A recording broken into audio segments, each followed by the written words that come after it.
Welcome to the Sleepy Engineering Channel. I'm glad you're here.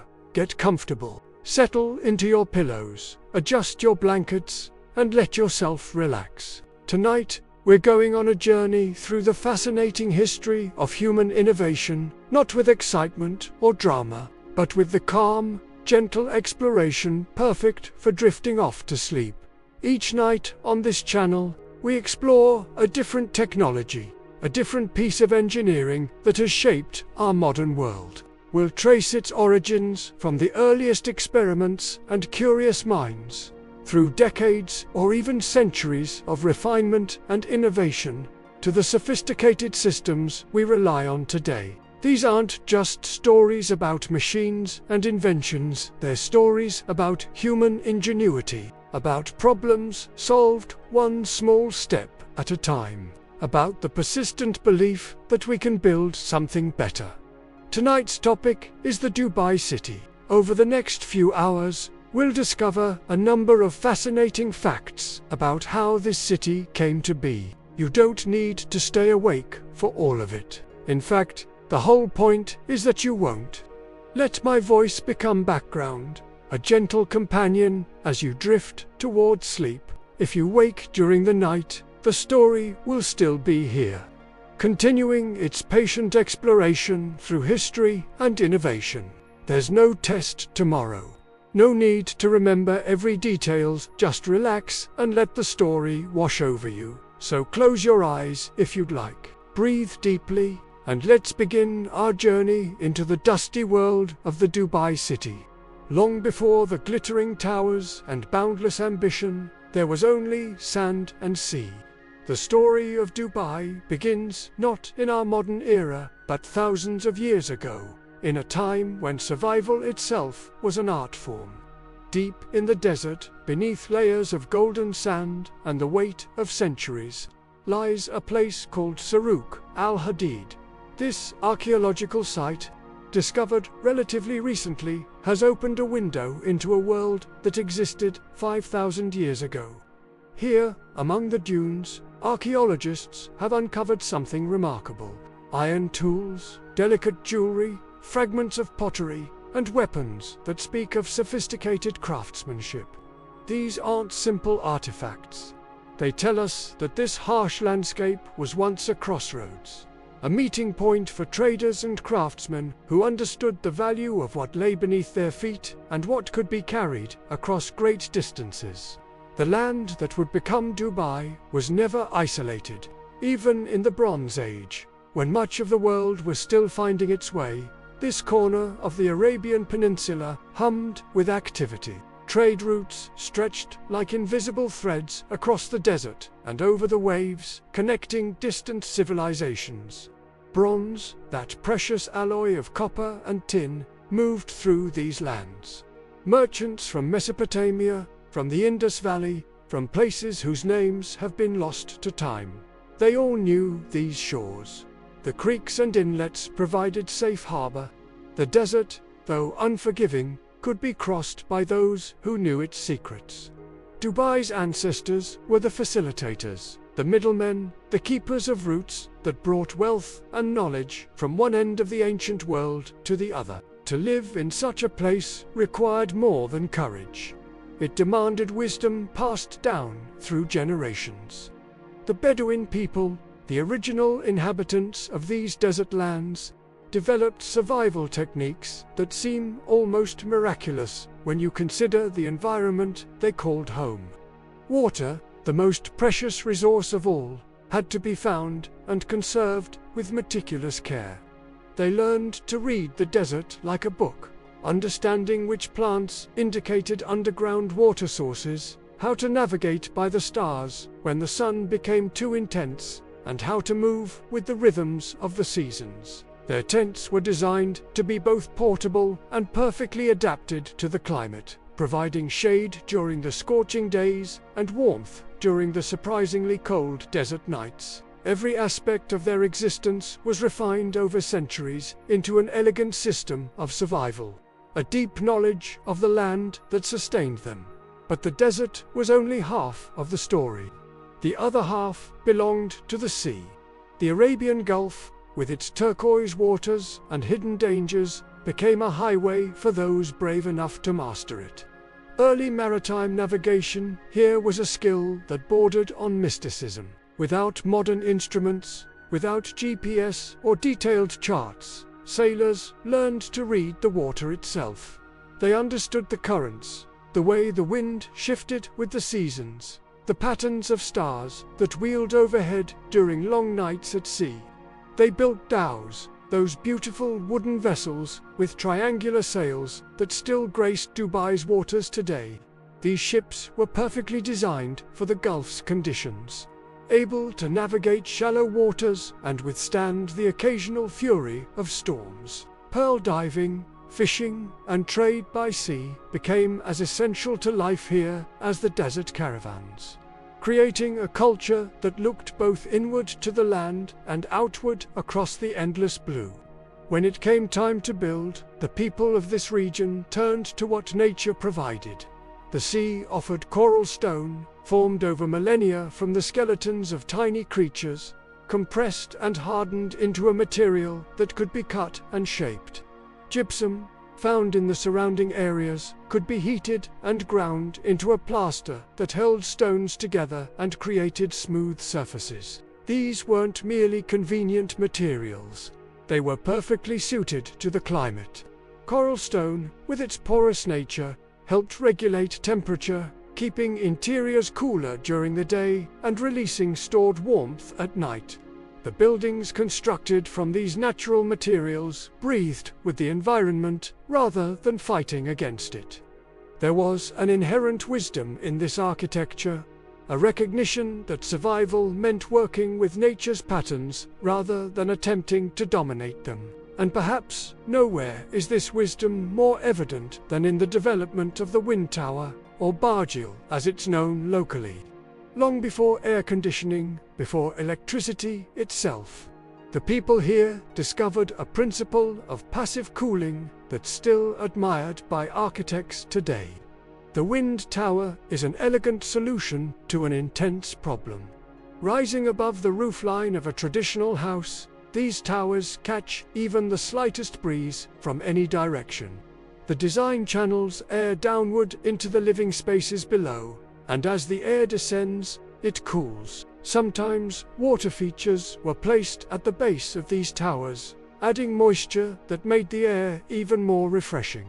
At night, when the desert finally released the day's heat, the process reversed, drawing hot air up and out. No power required. No complex machinery. Just an understanding of physics, of airflow and temperature, refined over generations into something both beautiful and functional. These towers still stand in old Dubai, silent testaments to the ingenuity that has always characterized this place. Long before the world knew its name, there is a place where salt water meets desert sand, where the tides breathe twice daily, bringing life and possibility. This place is Dubai Creek, and it is not merely a geographical feature. It is the reason Dubai exists at all. A natural saltwater inlet, the creek winds inland like a gentle question mark, creating a sheltered harbor in a coastline that offers few such mercies. The water here is calm enough for boats to anchor safely, deep enough to accommodate vessels carrying goods from distant lands, yet narrow enough to defend and control. For centuries before Dubai became a name recognized around the world, this creek was everything. It provided fish to eat, a route for trade, and most crucially, it divided the land in a way that would shape the city's entire character. On one side, on the other, and between them, always, the moving water. In the early 18th century, when much of the world was undergoing transformation and empires were rising and falling, a small settlement took root along the banks of this creek. The people who came here were drawn by the same forces that had drawn humanity to water since the beginning of time. They came to fish, casting nets into waters that teemed with life. They came to dive for pearls, those lustrous treasures hidden inside oysters on the sea floor. pearls that would be sold to markets as far away as Europe and India. It was brutal, dangerous work. Divers would plunge deep without equipment, holding their breath until their lungs burned, searching the bottom for the right shells. Some never returned to the surface, but the pearls brought wealth, and wealth brought more people, and gradually, around the creek, a community formed. Simple homes made of coral and gypsum, a few merchants, families who knew that here, in this particular bend of water, something could be built. To cross from one side of the creek to the other, you needed a boat.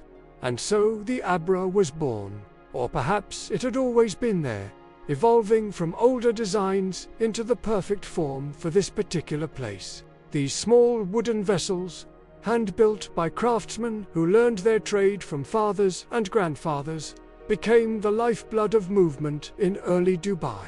Even today, you can ride an Abra across the creek, and the experience is largely unchanged from a century ago. The gentle rocking motion, the smell of salt water and wood, the sound of water lapping against the hull. Each Abra was shaped by hand, the wood carefully selected and bent, the proportions perfected through generations of trial and refinement. The men who operated these boats knew every current, every shift in the wind, every hidden shallow beneath the surface. They ferried people, goods, news, and dreams from Dera to Burj, Dubai, and back again, stitching the two sides together with their daily journeys. As trade grew, infrastructure had to follow. At Port Said, stone jetties were constructed, solid structures reaching into the water to provide moorings for the dhows that arrived with increasing frequency. These weren't modern docks with cranes and containers.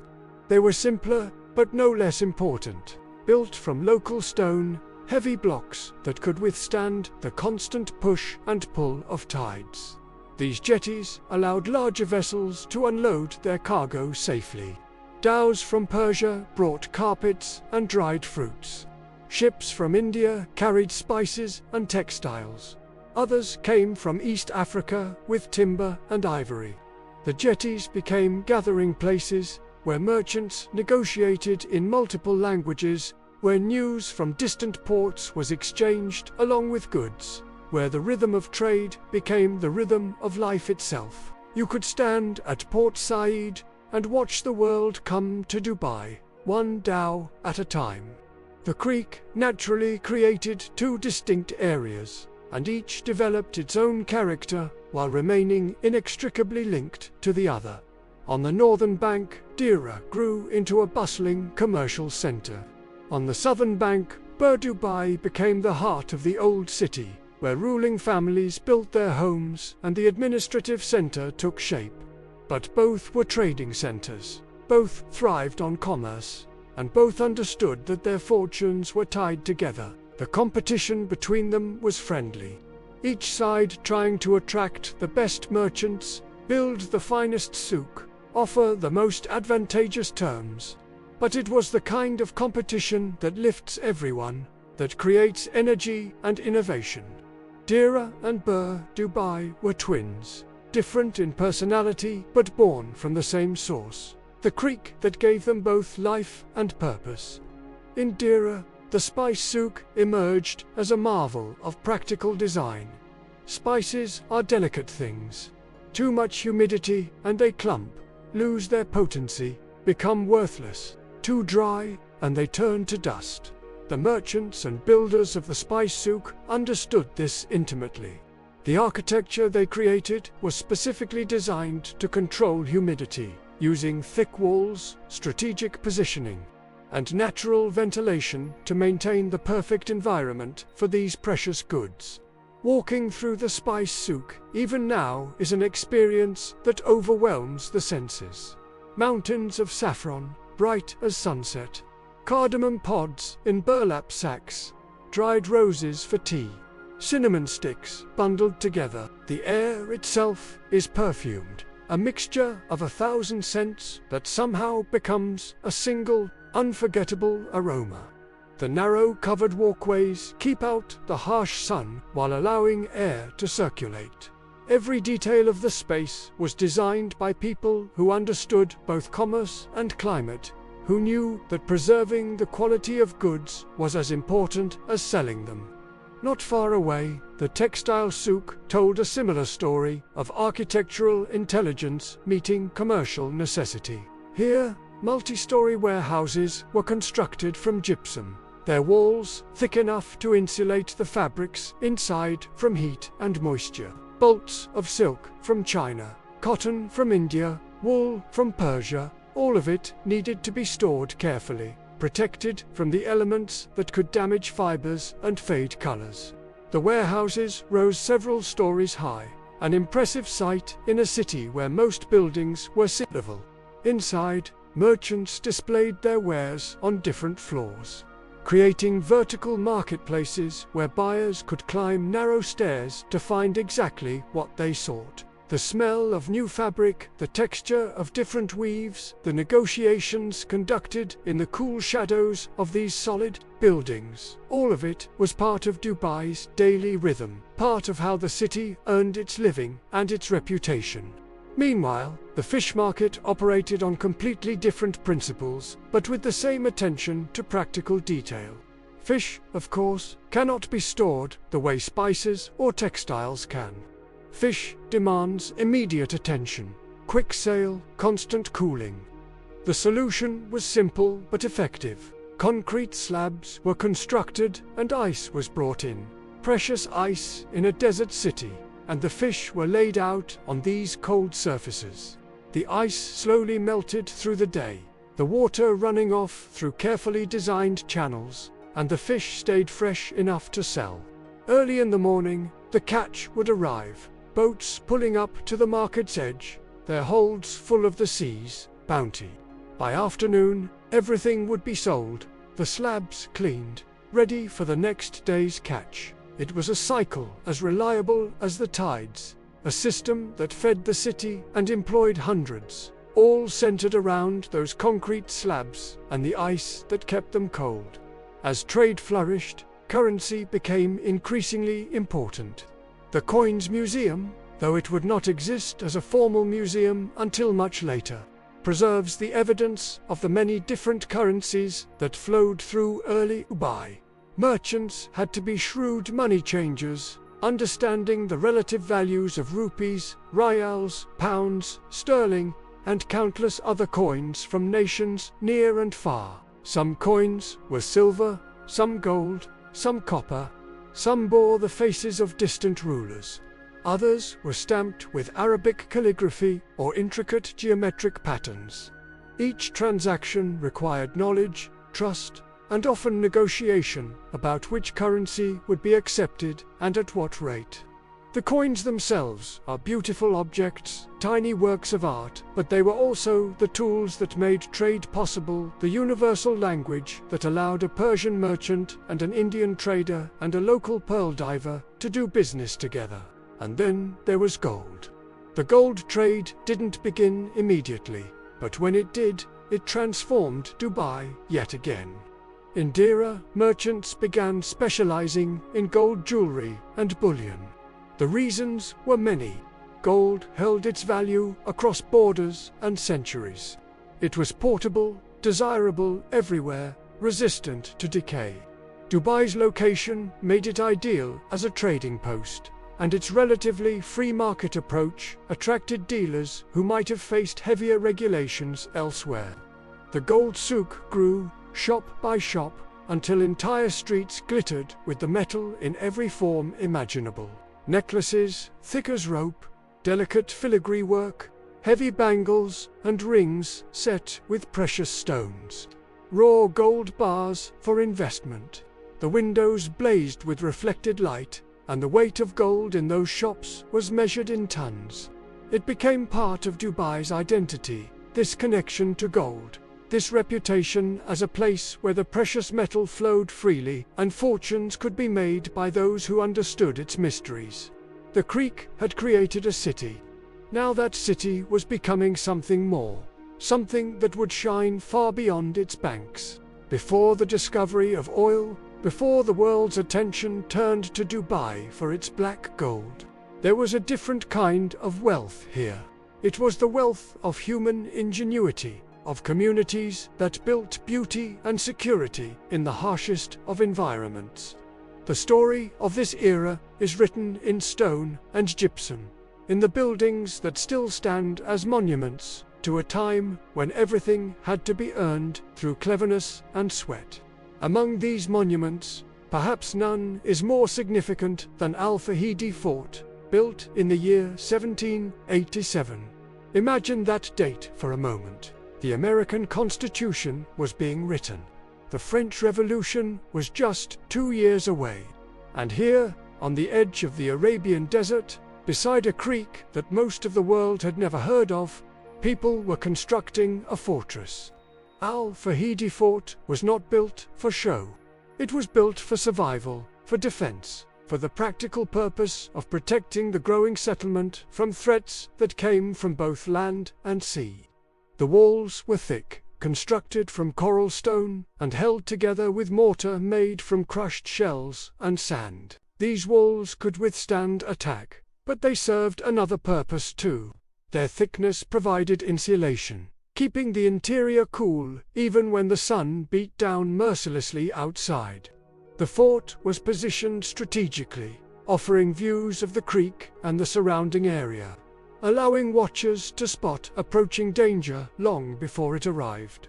There were rooms for storing weapons and supplies, quarters for guards, and in times of crisis, space for members of the community to take refuge. Today, Al Fahidi Fort houses the Dubai Museum, and walking through its rooms is like moving backward through time. But the fort itself, the structure, the stones, these are original, carrying within them the memories of everything they have witnessed across more than 2 centuries.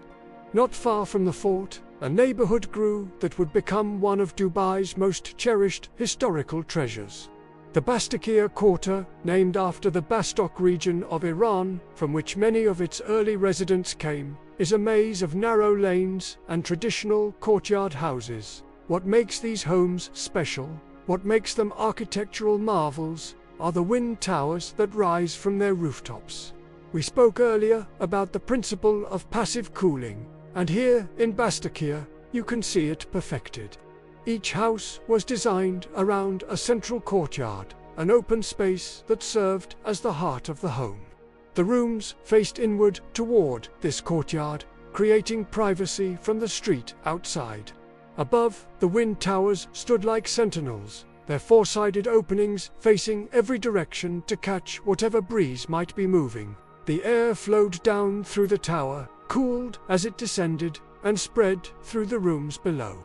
In the courtyard, there might be a small fountain or pool, adding moisture to the air, making the cooling effect even more pronounced. These were homes built with profound understanding of physics and climate, but they were also beautiful. The proportions were elegant. The details, the carved wooden doors, the decorated gypsum screens, showed that beauty and function could coexist perfectly. Beyond the residential areas, Dubai needed lookouts, early warning systems for a city that was always vulnerable to attack from rival groups or raiders from the desert. Burj Nahar, a defensive watchtower, served this purpose. The word Burj means tower, and Nahar means daytime. And this tower stood watch during the dangerous daylight hours when visibility was both an advantage and a risk. Built from the same coral stone and gypsum that characterized so much of Dubai's architecture, Burj Nahar was positioned to give guards a commanding view of the approaches to the city. From this height, they could see dust clouds raised by approaching riders, spot ships on the horizon, and signal warnings to the community below. The tower was simple but effective, a cylinder of stone rising from the earth, with small windows placed strategically for observation and for ventilation. The men who kept watch here did so in shifts, enduring the heat and the tedium, because everyone understood how essential this vigilance was.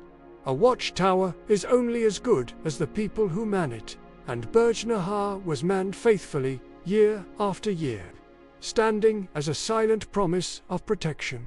The rulers of Dubai lived among their people, not in distant palaces, but in homes that, while larger and finer, followed the same principles of design that governed all traditional architecture here. Sheikh Saeed Al Maktoum House is perhaps the finest example of this ruling class domestic architecture. Built in the late 19th century, this house was home to Dubai's ruling family for many years, and its design tells us much about how life was lived at the highest levels of society.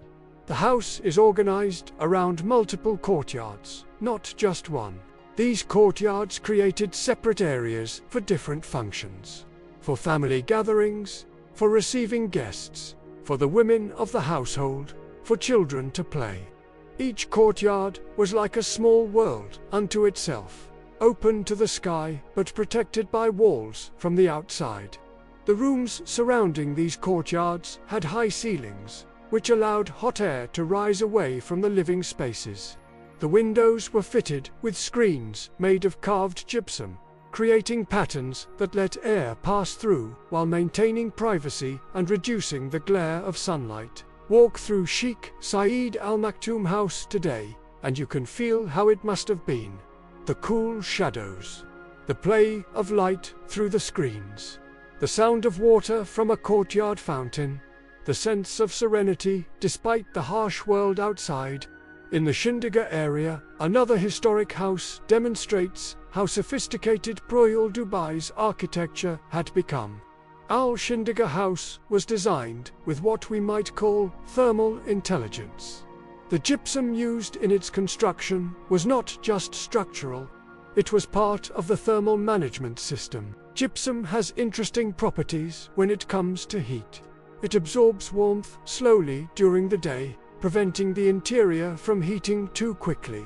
Then, at night, when the desert air cools, the gypsum releases that stored heat gradually, moderating the temperature swings that would otherwise make sleeping uncomfortable.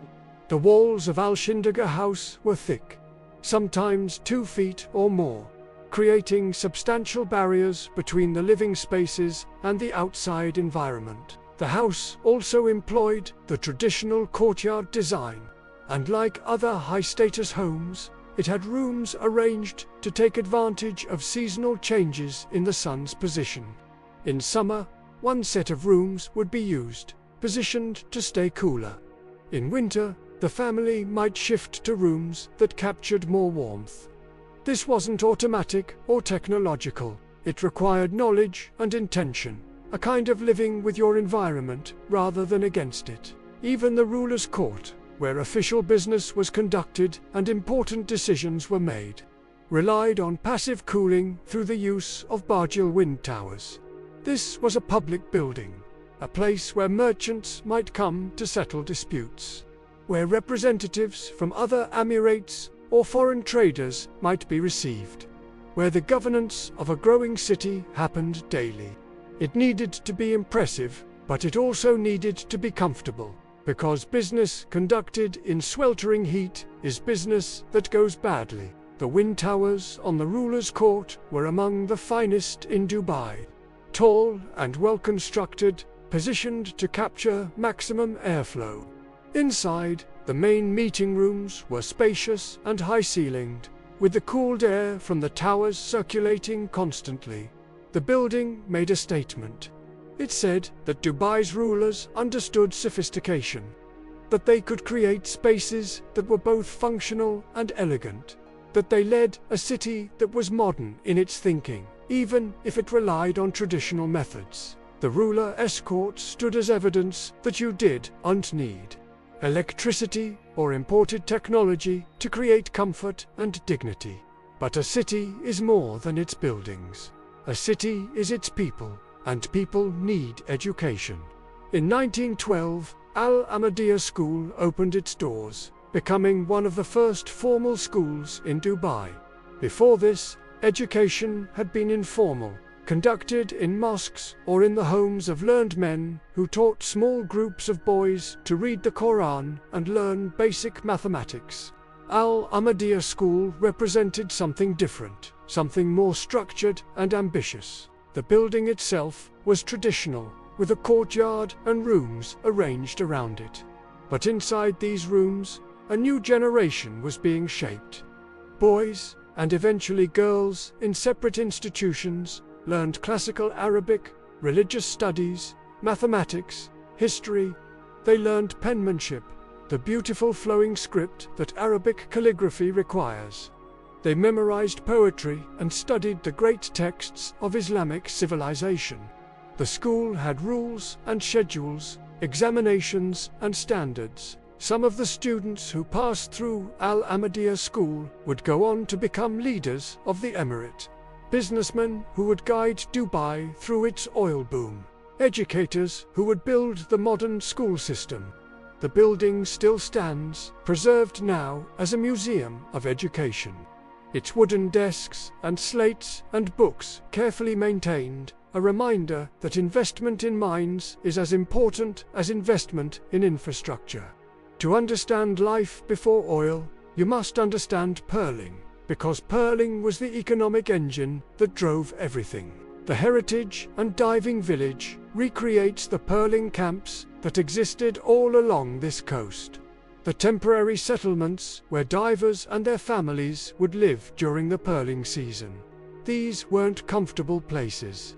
They were functional camps, tents, and simple shelters, built to house the men who would spend their days diving and their nights recovering, preparing to dive again. The pearling season ran during the hottest months of the year, from May to September, when the water was warmest and the oysters were most likely to contain valuable pearls. The divers, called guas, would dive dozens of times each day, descending 30, 40, sometimes 50 feet, without any breathing equipment. They wore nose clips made of turtle shell or wood, and they carried a stone weight to help them descend quickly. On the bottom, they would frantically gather as many oysters as they could before their lungs forced them to surface. It was brutal work. Many divers suffered from the bends, from infections in their ears and sinuses, from shark attacks and jellyfish stings. Some drowned, but the pearls could make a man wealthy, or at least allow him to support his family, and so they dove, season after season. The heritage and diving village preserves their tools, their boats, their techniques, ensuring that this crucial chapter of Dubai's history is not forgotten. There was another trade that helped define pre-oil Dubai, one that appealed to the senses in an entirely different way. The perfume trade, specifically the trade in oud, that dark, resinous, extraordinarily expensive, aromatic wood. Oud comes from agar wood trees that have been infected with a particular type of mold. The tree responds by producing a dark, fragrant resin, and it is this resin that is harvested and distilled into perfume oil. The process is complex and time-consuming. The wood must be carefully selected, then soaked, then distilled in special apparatus that separates the precious oil from the wood fiber. The perfume house and other establishments in Dubai became centers of this distillation economy. Merchants would import raw agar wood from Southeast Asia, employ skilled distillers to extract the oil, and then sell the finished product to wealthy customers throughout the Gulf and beyond.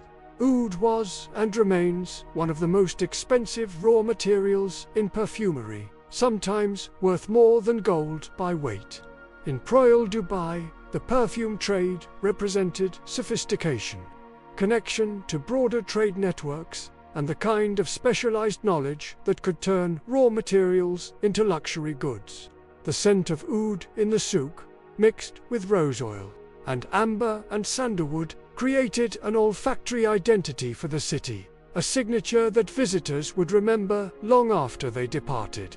And then there is the Jumeirah Mosque, a masterwork not just of faith but of acoustic engineering. Built in the traditional Fatimid style, the mosque is constructed from white stone that seems to glow in the desert sun. Its twin minarets rise elegantly into the sky, and its central dome creates a space inside that is both vast and intimate. But what makes this mosque remarkable from an engineering standpoint is how sound behaves within it. The call to prayer, the recitation of Quran, the Imam's voice during the sermon, all of these needed to be heard clearly by every person in the mosque, even those in the farthest corners. The architects achieved this through careful attention to the shape of the dome, the materials used, the proportions of the interior space. Sound waves reflect off the curved surfaces in ways that amplify and distribute them evenly. A person speaking in a normal voice at the front of the mosque can be heard distinctly at the back, without any electronic amplification. This wasn't accidental. It was the result of centuries of accumulated knowledge about how buildings and sound interact. Knowledge that was passed from master builders to apprentices, refined through experience and careful observation. The Jumeirah Mosque stands as proof that the people of Royal Dubai were sophisticated engineers, that they understood principles that modern architects are only now rediscovering, that beauty and technical excellence were never separate in their minds but always intertwined. Two aspects of the same sacred commitment to doing things properly, doing things well, creating structures that would serve not just for years but for generations, carrying forward the knowledge and skill and devotion of those who built them into a future they could only imagine. In the year 1833, a decision was made that would alter the course of history for a small trading port on the edge of the Arabian Peninsula. The Al Maktoum family, part of the larger Bani Yaz tribal confederation, made the choice to leave Abu Dhabi and settle permanently in Dubai. This was not a casual move. It was a calculated decision, a bet on the future, a recognition that the creek and the settlement around it held potential that could be realized under the right leadership. The family, led by Sheikh Maktoum bin Beauty, arrived with their followers and established themselves not as conquerors but as new residents who would become inextricably woven into the fabric of the place. They brought with them experience in governance, in trade negotiations, in the delicate art of maintaining peace among competing interests. They understood tribal dynamics, the importance of consensus, the value of merchant confidence. And they understood something else too, something that would define their approach for generations to come. They understood that leadership was not about extraction or domination, but about creating conditions where prosperity could flourish, where people would want to come and do business, where stability and vision could transform a small settlement into something much greater. This settlement by the Al Maktoum family set in motion the events that would lead to Dubai becoming an independent sheikhdom, separate from Abu Dhabi, charting its own course. Independence is a word that carries weight. It means responsibility.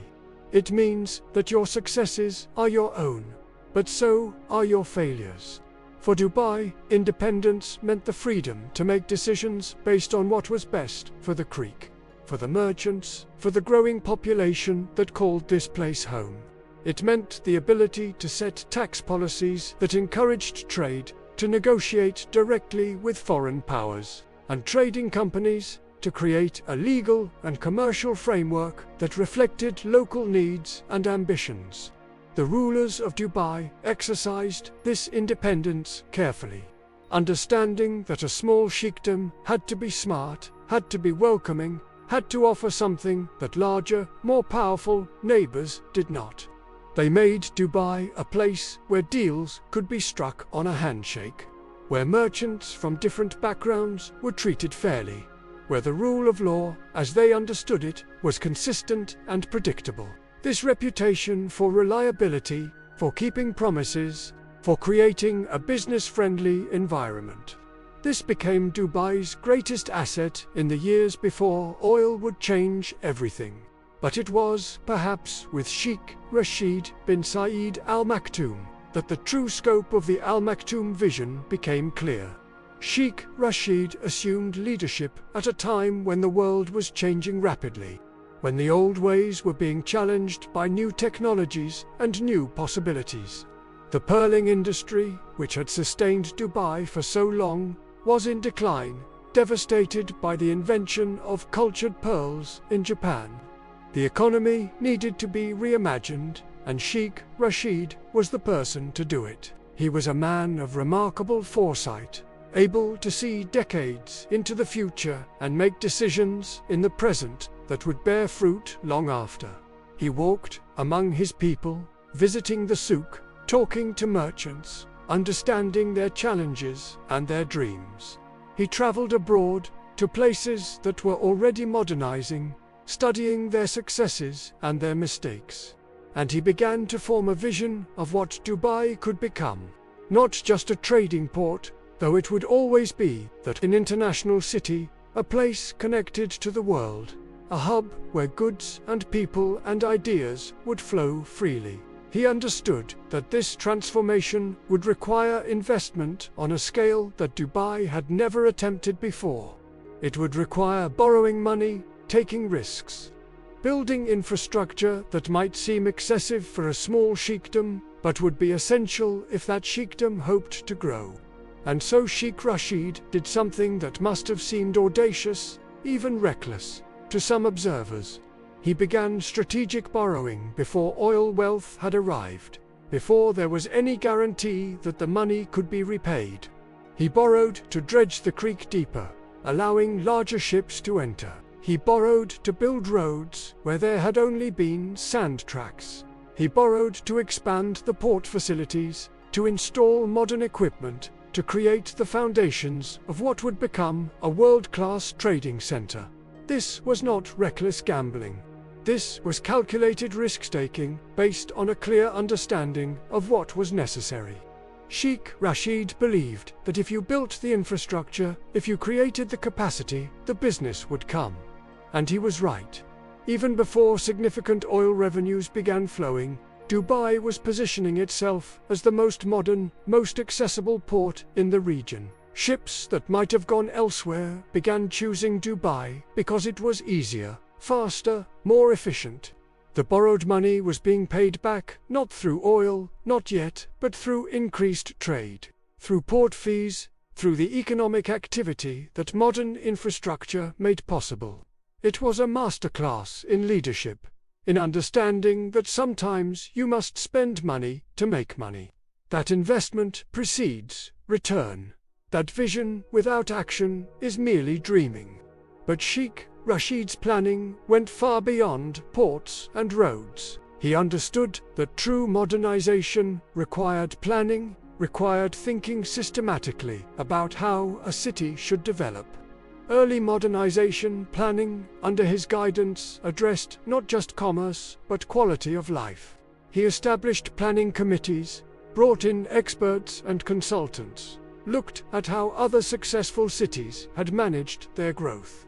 They considered where residential areas should be located in relation to commercial zones. They thought about transportation networks, about water and electricity infrastructure, about waste management and public spaces. This might seem obvious now, but at the time it was revolutionary for a place like Dubai. Most cities in the region were growing organically, haphazardly, without much thought for the future. Sheikh Rashid insisted that Dubai would be different. There would be master plans, zoning regulations, building codes. There would be order and logic underlying the growth, even as the city maintained its character and its connection to its heritage. This early planning, this insistence on doing things properly from the beginning, saved Dubai from many of the problems that plagued other rapidly growing cities. It meant that when the oil money did arrive, there was already a framework in place for how to use it. Already a vision guiding the development. Already a sense of what Dubai was becoming. Central to this vision was the expansion of education and healthcare. Because Sheikh Rashid understood that a modern city required an educated, healthy population, Schools began opening at an accelerated pace, not just in Dubai itself, but in the surrounding areas that would eventually be incorporated into the emirate. These weren't just religious schools teaching Quranic studies, though those remained important. These were schools with broader curricula, teaching science and mathematics, foreign languages, history and geography. The goal was to prepare young Emiratis for a world that was changing rapidly, to give them the tools they would need to participate in a modern economy. Teachers were recruited from other Arab countries, from Egypt and Lebanon and Palestine, educators who brought with them different perspectives and methodologies. And it wasn't just boys anymore. Girls' education was expanding too, with separate schools established that allowed families to feel comfortable sending their daughters to learn. This investment in education was an investment in the future, a recognition that the greatest resource any nation has is its people, and that developing that resource required commitment and funding and vision. Healthcare followed a similar trajectory of expansion and improvement. In the early days, medical care had been primitive, relying on traditional healers and whatever knowledge people carried with them. Serious illnesses or injuries often meant death, because there was simply no capacity to treat them. Sheikh Rashid was determined to change this. Clinics were established, then small hospitals. Doctors were recruited from abroad, offering salaries and conditions that would attract qualified professionals to a place that was still, in many ways, quite isolated and challenging. Modern medical equipment was imported. Training programs were established so that Emiratis could eventually staff these facilities themselves. Public health initiatives addressed sanitation, clean water, disease prevention. Vaccination programs were launched to eliminate or control diseases that had long plagued the region. The transformation in life expectancy and quality of life that resulted from these healthcare improvements was dramatic. Fewer children died in infancy. Fewer women died in childbirth. Diseases that had been death sentences became treatable. And as word spread that Dubai offered good medical care, it became another attraction, another reason for people to come and stay. Another element in the city's growing reputation as a place where life could be better, where the future was being built deliberately and with care, where leadership meant not just managing the present, but actively creating the conditions for a more prosperous, healthier, more educated tomorrow. There are moments in the life of any city when everything shifts, when the old ways begin to fade and something new emerges. For Dubai, these moments came in rapid succession during the middle decades of the 20th century. Each one building on the last, each one making possible what had seemed impossible before. The first of these turning points arrived in 1953, when Dubai's first power station began operation. Until that moment, when darkness fell over the creek and the desert, the city relied on oil lamps and candles, on the moon and stars for illumination. Life moved according to the rhythms of daylight. Businesses closed when the sun set. Homes grew quiet. But the power station changed everything. It was a modest facility by modern standards, burning diesel fuel to generate electricity for a limited area of the city. The hum of its generators, the glow of electric lights appearing in windows where there had only been darkness, these were sounds and sights that announced a new era. The first buildings to receive electricity were government offices and the homes of prominent merchants. But the network expanded steadily. Suddenly, businesses could operate after sunset. Streets could be lit, making them safer. Homes could have fans to circulate air, refrigerators to preserve food. The power station didn't just provide electricity, it provided time, extending the productive hours of each day, creating possibilities that hadn't existed when everyone had to stop working when natural light faded.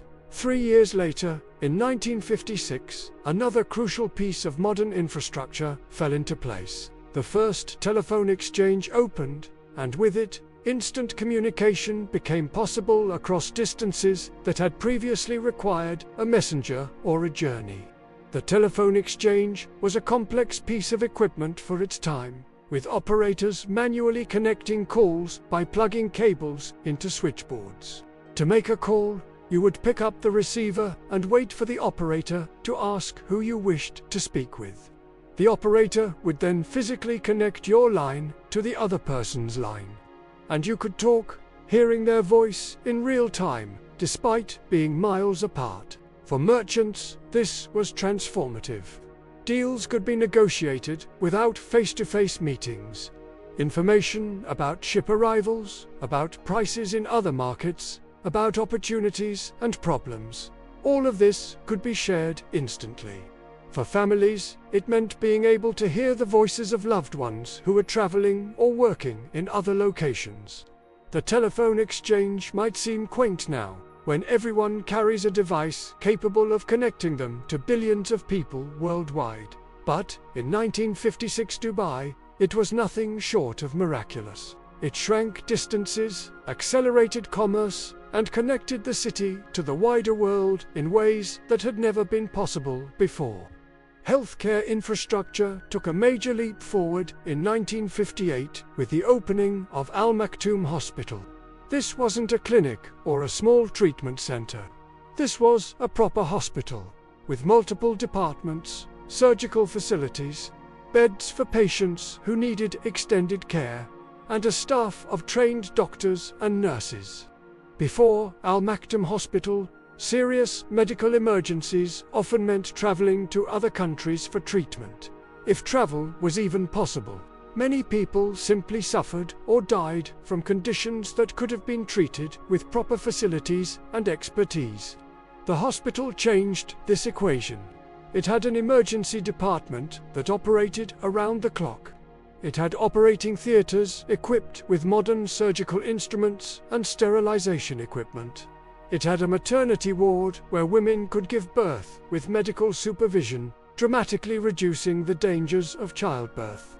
It had wards for treating infectious diseases, for caring for children, for managing chronic conditions.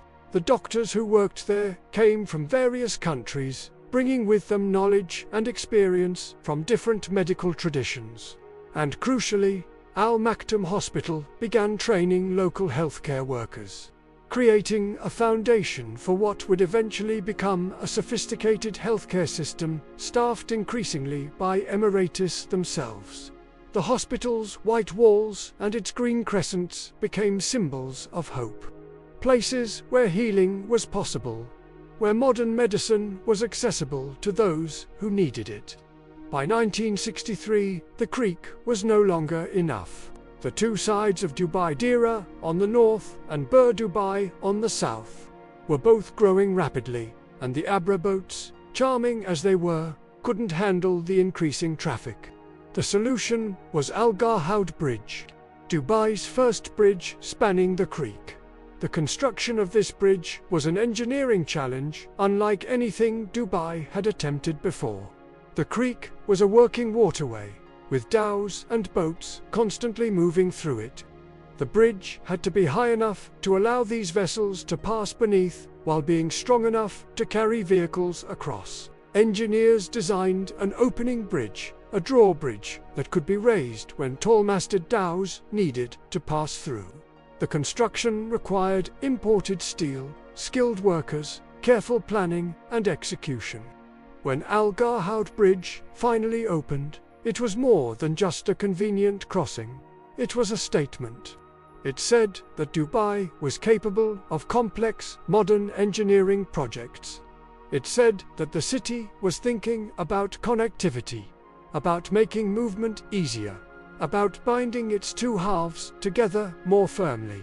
The bridge became a landmark, a place you could point to and say, "This is where Dubai is heading." Driving across that bridge, feeling the solid deck beneath your tires, seeing the creek flowing below and the city stretching out on both sides, you understood that something fundamental had shifted that the city was no longer constrained by its natural geography, but was beginning to reshape that geography to serve its ambitions.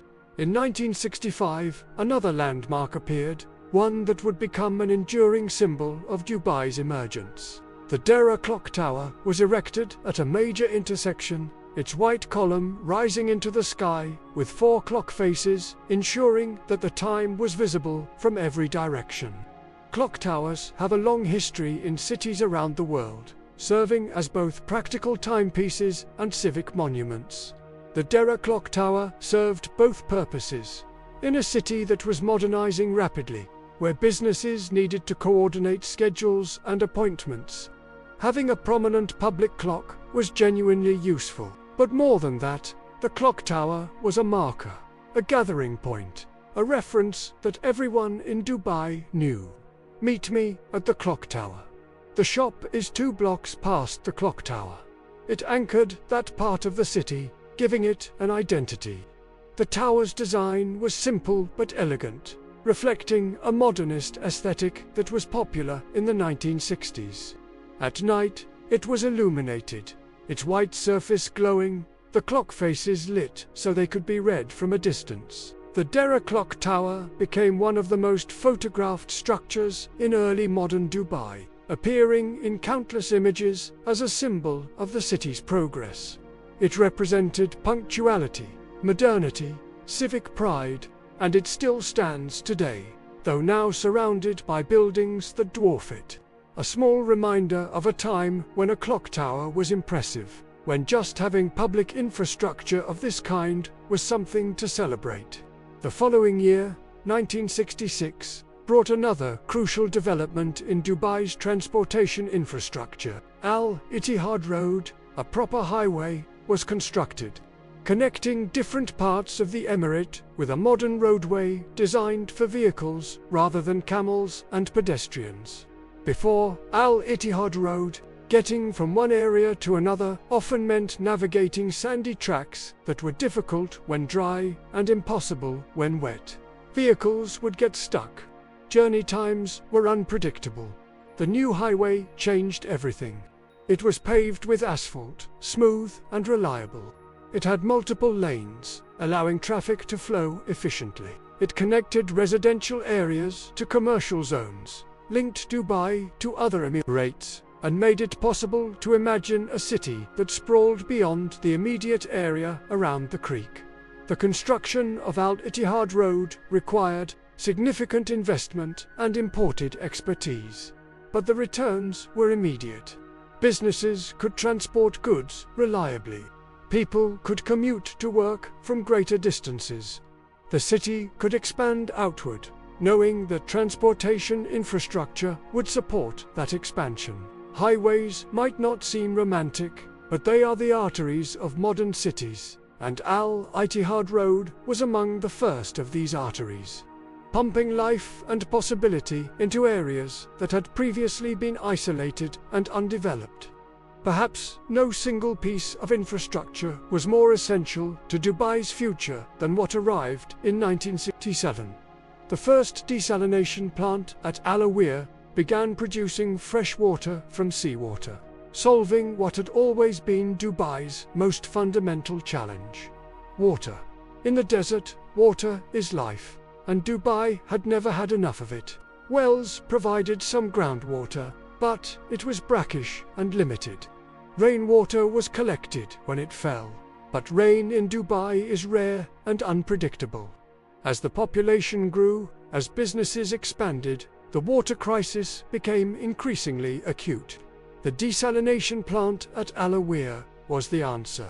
Using a process that heated seawater to produce steam, which then condensed into pure water, the plant could produce thousands of gallons of fresh water daily. It required energy to operate, but Dubai now had power stations. It required maintenance and expertise, but these could be acquired. What it provided was freedom from the most basic constraint that had always limited Dubai's growth. With reliable fresh water, the city could expand without limit. New neighborhoods could be built. Hotels and hospitals and schools could operate without worry. Gardens could be planted. Swimming pools could be filled. The desalination plant at Alawir was just the first. Many more would follow, each one larger and more efficient. But that first plant represented a triumph of human ingenuity over natural limitation. A declaration that Dubai would not be constrained by what nature provided, but would create what nature denied. And then came 1971, a year that changed everything, not just for Dubai, but for the entire region. On December 2nd of that year, Dubai joined with Abu Dhabi, Sharjah, Ajman, Al Quwain, and Fujairah to form the United Arab Emirates. Ras Al Khaimah would join shortly after.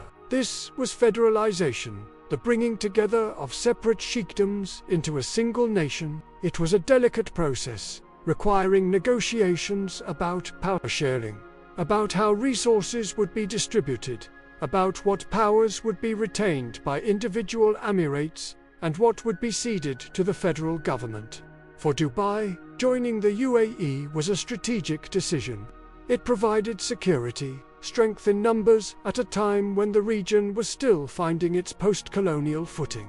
It created a larger economic unit that could negotiate more effectively with foreign powers and companies. It allowed for coordinated development of infrastructure that crossed emirate boundaries. But Dubai also maintained significant autonomy, keeping control over many aspects of its own governance and development. The UAE was designed as a federation that respected the individual identities and priorities of its member emirates, while creating a national framework that benefited everyone. The flag that was raised on that December day, with its red, green, white, and black stripes, symbolized unity without uniformity, cooperation without loss of identity. For Dubai, joining the UAE meant becoming part of something larger while retaining the ability to pursue its own unique vision, to continue building the international trading hub and modern city that its leaders had been working toward for decades. It was another turning point, another moment when the future shifted, when new possibilities opened up, when the small trading port by the creek took another step toward becoming the global metropolis it would eventually become, a city that would astonish the world with the speed and scale of its transformation. In 1966, everything that Dubai had been building toward, all the borrowed money and careful planning and visionary leadership, suddenly gained a powerful new engine. Oil was discovered at the Fatih field, offshore in the waters of the Arabian Gulf. The news must have traveled through the city like electricity, bringing excitement and relief and a sense of vindication. Finally, Dubai would have its own oil, the resource that had already transformed Abu Dhabi and other Gulf states into wealthy entities almost overnight. But the discovery of oil at Fatih Field was both a blessing and a test. It would have been easy, perhaps even natural, for Dubai to follow the path of other oil-rich states, to use the revenues for immediate consumption, for generous welfare programs, for creating a comfortable life for citizens without requiring much effort in return. But that was not the path Dubai chose. And in that choice lay the seeds of everything that would make Dubai different. Everything that would allow it to transcend the boom and bust cycle that has characterized so many resource-dependent economies. The oil from Fatih Field began flowing in paying quantities in 1969, and the revenues started arriving soon after. But Sheikh Rashid and the other leaders of Dubai understood something crucial. Oil is finite. Wells run dry. Prices fluctuate based on global forces beyond any single emirate's control. To build a future on oil alone would be to build on sand that could shift at any moment. Instead, the decision was made to use oil funds for infrastructure, not for welfare. The oil money would be invested in building the foundations of a diversified economy, in creating facilities and capabilities that would generate wealth long after the oil was gone. This was difficult, politically and practically. There were people who wanted the government to distribute the wealth more directly, to provide housing and cash payments and jobs without productivity. But the leadership held firm to their vision. The oil money would buy Dubai's future, not just make its present more comfortable. It would be spent on ports and roads and airports, on creating free zones and attracting businesses, on building the infrastructure that would make Dubai indispensable to global trade. One of the first major projects funded by oil revenues was the construction of Port Rashid, named after Sheikh Rashid bin Saeed Al Maktoum, the visionary leader who had done so much to prepare Dubai for this moment. Port Rashid was designed to be a modern deep-water port capable of handling large cargo ships, container vessels, and cruise ships. The construction was massive in scale. Breakwaters had to be built, extending far into the Gulf to create a protected harbor. The seabed had to be dredged to accommodate ships with deep drafts. Berths were constructed with modern cranes and cargo handling equipment. Warehouses and storage facilities were built nearby. The entire project required imported expertise and equipment, engineers and construction companies from around the world who brought with them the knowledge of how modern ports operated. Port Rashid opened in 1972, and its impact was immediate and dramatic. Ships that had previously bypassed Dubai or unloaded at other regional ports now came directly to Port Rashid. The efficiency of cargo handling improved dramatically. Container shipping, which was revolutionizing global trade, became practical in Dubai. The port became an engine of economic growth, generating revenues through port fees and creating thousands of jobs in shipping, logistics, warehousing, and related industries. It validated the strategy of investing oil money in infrastructure rather than consumption, proving that such investments could generate returns that multiplied over time. But even as Port Rashid was being built, work continued on the creek, the original harbor that had given birth to Dubai. The creek dredging expansion was ongoing, deepening and widening the waterway to allow larger vessels to penetrate further inland. This wasn't about replacing the creek with modern ports. It was about honoring Dubai's origins while adapting them to contemporary needs. The dhows still came to the creek, as they always had, bringing goods from Iran and India and East Africa. But now they could be larger dhows, and they could navigate more easily. The creek remained the heart of traditional trade, the place where smaller merchants and family businesses operated, where the souk thrived on the constant flow of goods. The expansion ensured that this traditional sector remained viable even as modern port facilities handled the larger vessels and containerized cargo. It was characteristic of Dubai's approach, finding ways to preserve what worked while building new capacity for new types of commerce, never seeing the old and new as contradictory but as complementary to layers of a diversified economy that made Dubai resilient and adaptable. Yet even Port Rashid, impressive as it was, would not be enough. Sheikh Rashid and his advisors understood that global shipping was evolving rapidly, that container ships were getting larger, that the most successful ports would be those with room to expand indefinitely.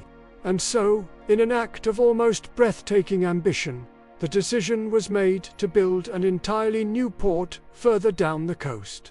Jebel Ali Port opened in 1979, and it was something unprecedented in the region.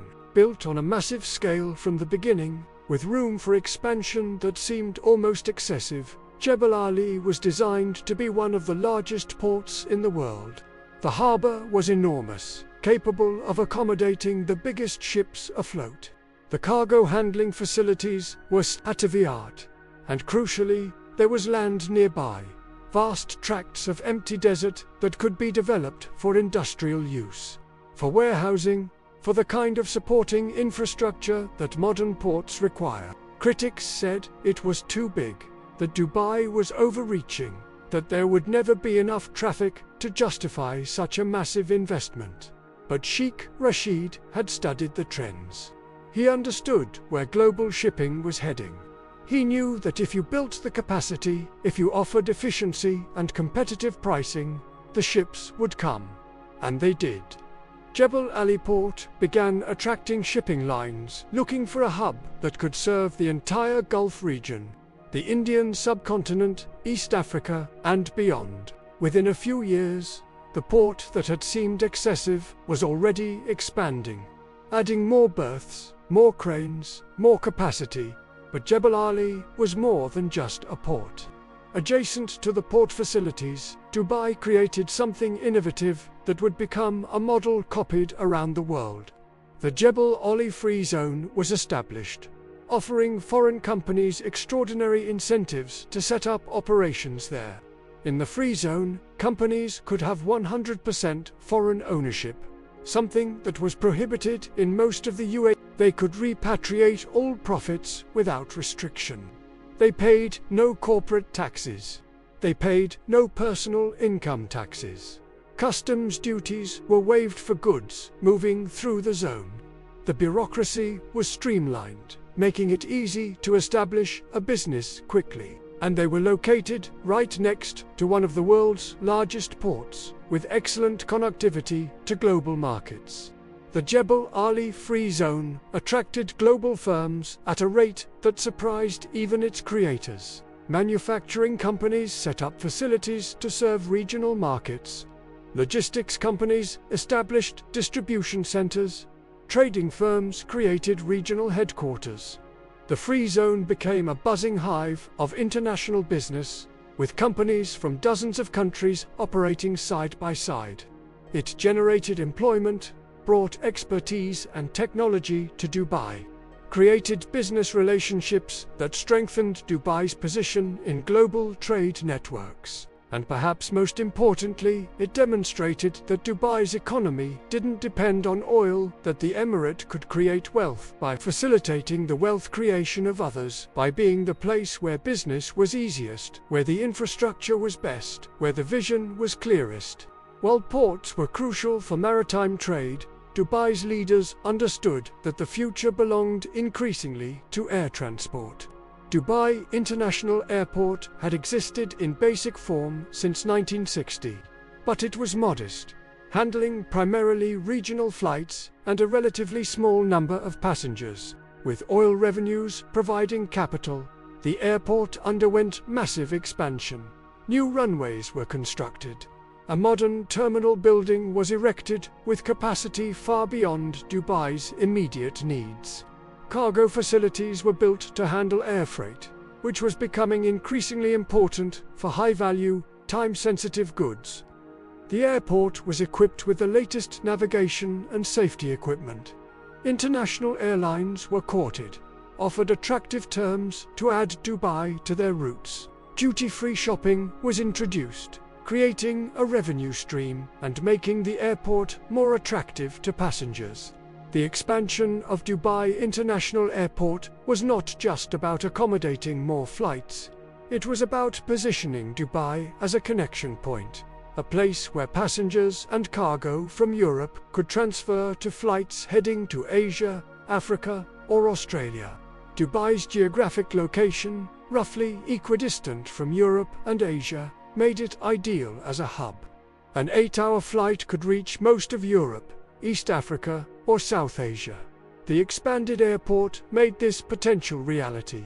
Airlines like Emirates, which was founded in 1985, would eventually exploit this geographic advantage to become one of the world's major carriers.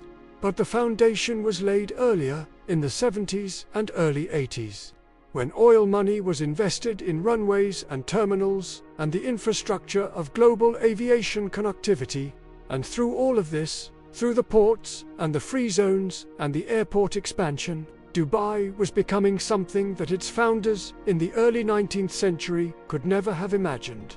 It was becoming a global logistics hub, a place where goods and people flowed through in enormous volumes, where ships and planes and trucks converged to exchange cargoes, where the infrastructure and the business environment made it easier and cheaper to move things through Dubai than through almost anywhere else in the region.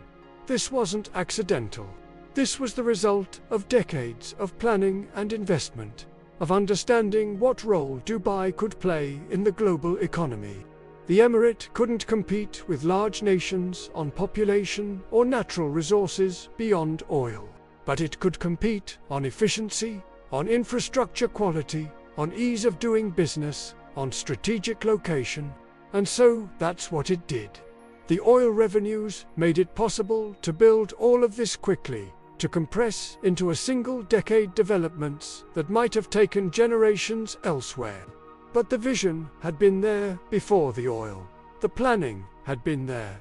The willingness to borrow and invest and take risks had been there.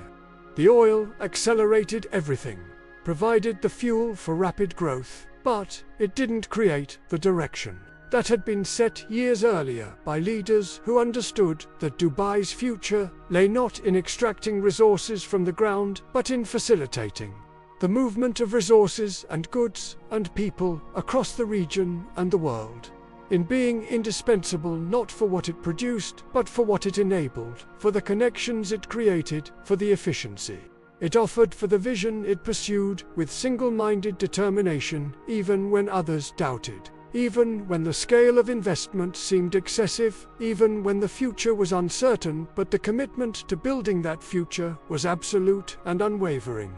There comes a time in the story of any great city when ambition transcends necessity, when the question changes from what do we need to what is possible. For Dubai, that time arrived as the 20th century gave way to the 21st, as oil revenues continued to flow and confidence grew with each completed project. The city began to think not just big, but impossibly big. It began to engineer solutions that pushed the boundaries of what technology and human determination could achieve. And perhaps nothing better symbolizes this shift than Sheikh Zayed Road, the massive 12-lane highway that became Dubai's primary artery. Its spine, the infrastructure around which the modern city organized itself. Sheikh Zayed Road, named after Sheikh Zayed bin Sultan Al Nahyan, the founding father of the United Arab Emirates, is more than just a highway. It is a statement of intent carved in asphalt and concrete, 12 lanes wide in some sections, divided into 6 lanes in each direction. The road stretches from the border with Abu Dhabi all the way through Dubai and beyond. The engineering challenges of building such a highway were substantial. The road had to be perfectly flat and smooth to accommodate the high speeds it was designed for. Drainage systems had to be installed to handle the occasional heavy rains that could turn the road into a dangerous waterway. Exits and entrances had to be designed for safe merging at highway speeds. Bridges had to be built where the road crossed other roads or waterways. And lighting had to be installed along the entire length, turning night into day for drivers.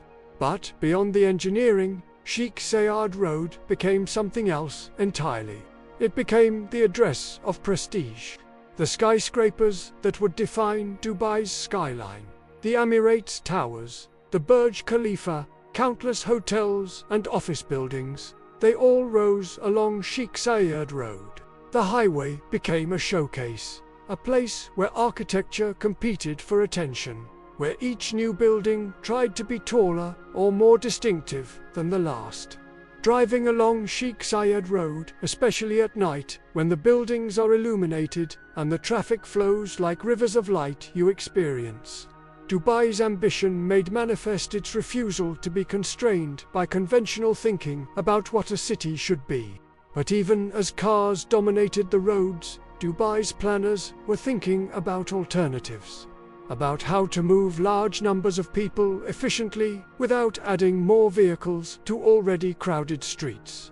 The answer was the Dubai Metro, and not just any metro, but a driverless system, one of the longest automated rail networks in the world. The decision to build a metro in Dubai was bold. The city had grown up around cars. The climate made walking difficult for much of the year. The population was spread out over a large area. But the planners understood that without mass transit, the city would eventually strangle on its own traffic. The Dubai Metro, which opened in 2009, runs on elevated tracks for most of its length, snaking between and sometimes through buildings, offering passengers views of the city that few had seen before. The trains are sleek and modern, air-conditioned to Arctic temperatures, completely automated with no human drivers. Sensors and computers control everything: the speed, the stopping at stations, the opening and closing of doors. The system includes safety features that prevent collisions and ensure smooth operation. There are different classes of cars, including special sections for women and children, and gold class for those willing to pay extra for more space and comfort. The metro stations themselves are architectural achievements, some designed to look like desert pearls, others with futuristic aesthetics. The metro connected residential areas to business districts, linked the airport to the city center, and made it possible to live in Dubai without owning a car, something that had been nearly impossible before. It was sustainable, efficient, and it worked, carrying hundreds of thousands of passengers daily, proving that even in a car-loving culture, good mass transit could find acceptance. Not content with a metro alone, Dubai added another layer to its public transportation network with the Dubai Tram. But this wasn't just any tram system. It was designed to be catenary-free, meaning no overhead wires marring the visual landscape. Traditional trams draw power from overhead electrical lines through a pantograph on the roof of the tramcar. But Dubai's planners wanted something cleaner, more aesthetically pleasing, especially since the tram would run through some of the city's most developed and visually important areas. The solution was a ground-level power supply system, where the tram draws electricity from a third rail embedded in the track, but only in the section directly beneath the tram. When the tram passes, the power to that section is turned off, making it safe for pedestrians and vehicles that might cross the tracks.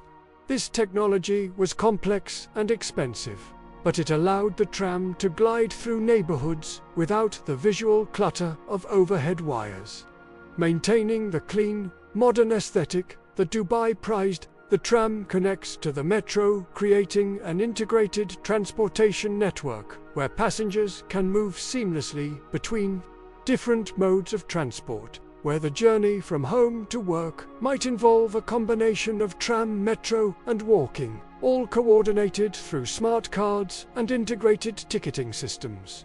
While transportation moved people, another invisible infrastructure was working to keep them comfortable. The district cooling network represents one of Dubai's most ingenious engineering solutions to its eternal challenge: the heat.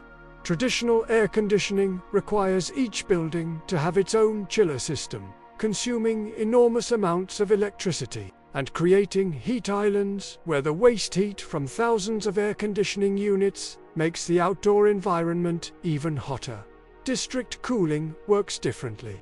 Centralized plants produce chilled water, which is then distributed through an underground network of insulated pipes to buildings in a district. The buildings use this chilled water for air conditioning, and the water is returned to the central plant to be chilled again. The system is far more efficient than individual air conditioning units, reducing electricity consumption by 30 to 50%. It eliminates the need for each building to have space-consuming, noise-producing chiller equipment on site, and it reduces the urban heat island effect. Dubai's district cooling network is one of the largest in the world, serving thousands of buildings across multiple districts. The pipes run beneath the streets, invisible but essential, carrying chilled water through the desert heat to create comfortable indoor environments. It's the kind of infrastructure that nobody notices but everyone benefits from. The kind of long-term thinking that characterizes Dubai's approach to development. As the city grew on both sides of the creek, and as traffic increased, it became clear that more crossing points were needed. Bridges were one solution, but they limited the height of vessels that could pass beneath them. The answer was the Dubai Creek Tunnel, an underwater crossing that would allow unlimited clearance for ships while providing a connection for vehicles. Building a tunnel under an active waterway is extraordinarily complex. The creek couldn't be closed during construction. Ships had to continue moving through. The tunnel had to be deep enough to avoid interfering with ship keels, yet accessible enough for vehicles to enter and exit smoothly. The solution involved immersed tube technology, where sections of the tunnel were built elsewhere, floated to the site, and then carefully lowered into a prepared trench on the creek floor. Once in place, the sections were connected and sealed. The trench was covered, and the result was a tunnel running beneath the water. Inside, vehicles drive through a well-lit, ventilated space, with sophisticated fire safety and emergency systems, ensuring that even in this confined space beneath the water, travel is safe. The tunnel has multiple lanes in each direction, and the experience of driving through it is surreal. Knowing that above you, water flows and ships sail, while you move beneath in a dry, air-conditioned space created by human engineering. For another crossing, Dubai chose an entirely different approach. The floating bridge, officially called Al Garhoud Bridge Extension, employed rotating hydraulic technology that allowed a section of the bridge to pivot open, creating a passage for tall ships while minimizing disruption to vehicle traffic. The engineering behind a floating, rotating bridge is remarkable. The bridge section rests on pontoons that float on the water's surface. When a ship needs to pass, hydraulic systems activate, motors turn, and the entire section of bridge rotates horizontally, swinging out of the way. Once the ship has passed, it rotates back into position, locks in place, and vehicles resume crossing. The precision required is extraordinary. The bridge must rotate smoothly despite wind and current. It must align perfectly when closing, so that vehicles can cross without feeling a bump or gap.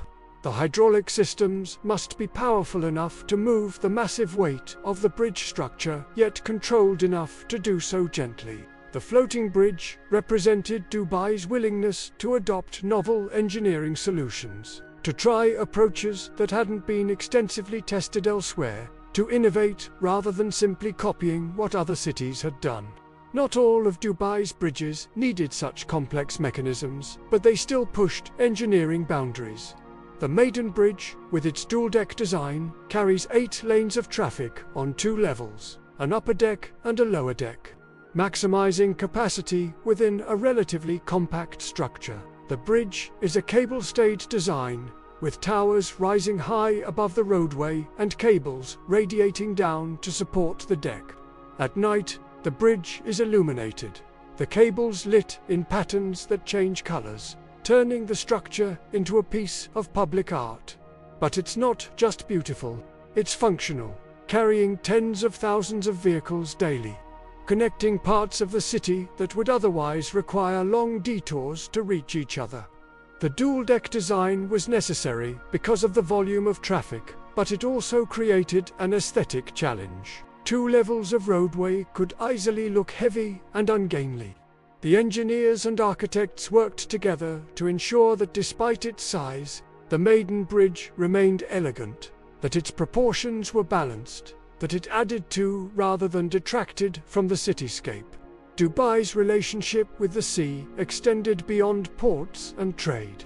Fishing remained important, both commercially and culturally, and the Jumeirah fishing harbour needed protection from the waves and storms that occasionally swept across the Gulf. The solution was breakwaters, massive structures built from rock and concrete that extended into the sea, creating a calm harbour behind them. Building breakwaters is an engineering challenge that involves understanding wave dynamics, tidal forces, and the behavior of materials under constant assault from salt water.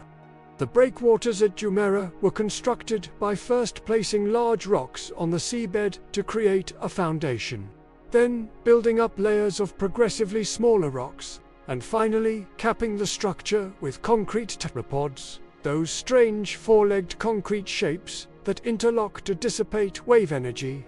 The result was a harbor where fishing boats could anchor safely, where even during storms, the water remained relatively calm, allowing the fishing fleet to continue operating year-round. The breakwaters also created habitat for marine life, the rocks providing surfaces for algae and barnacles, which attracted small fish, which attracted larger fish, creating an artificial reef that enhanced the local ecosystem. As Dubai's coastline became increasingly developed, the city began to literally create more coastline through land reclamation.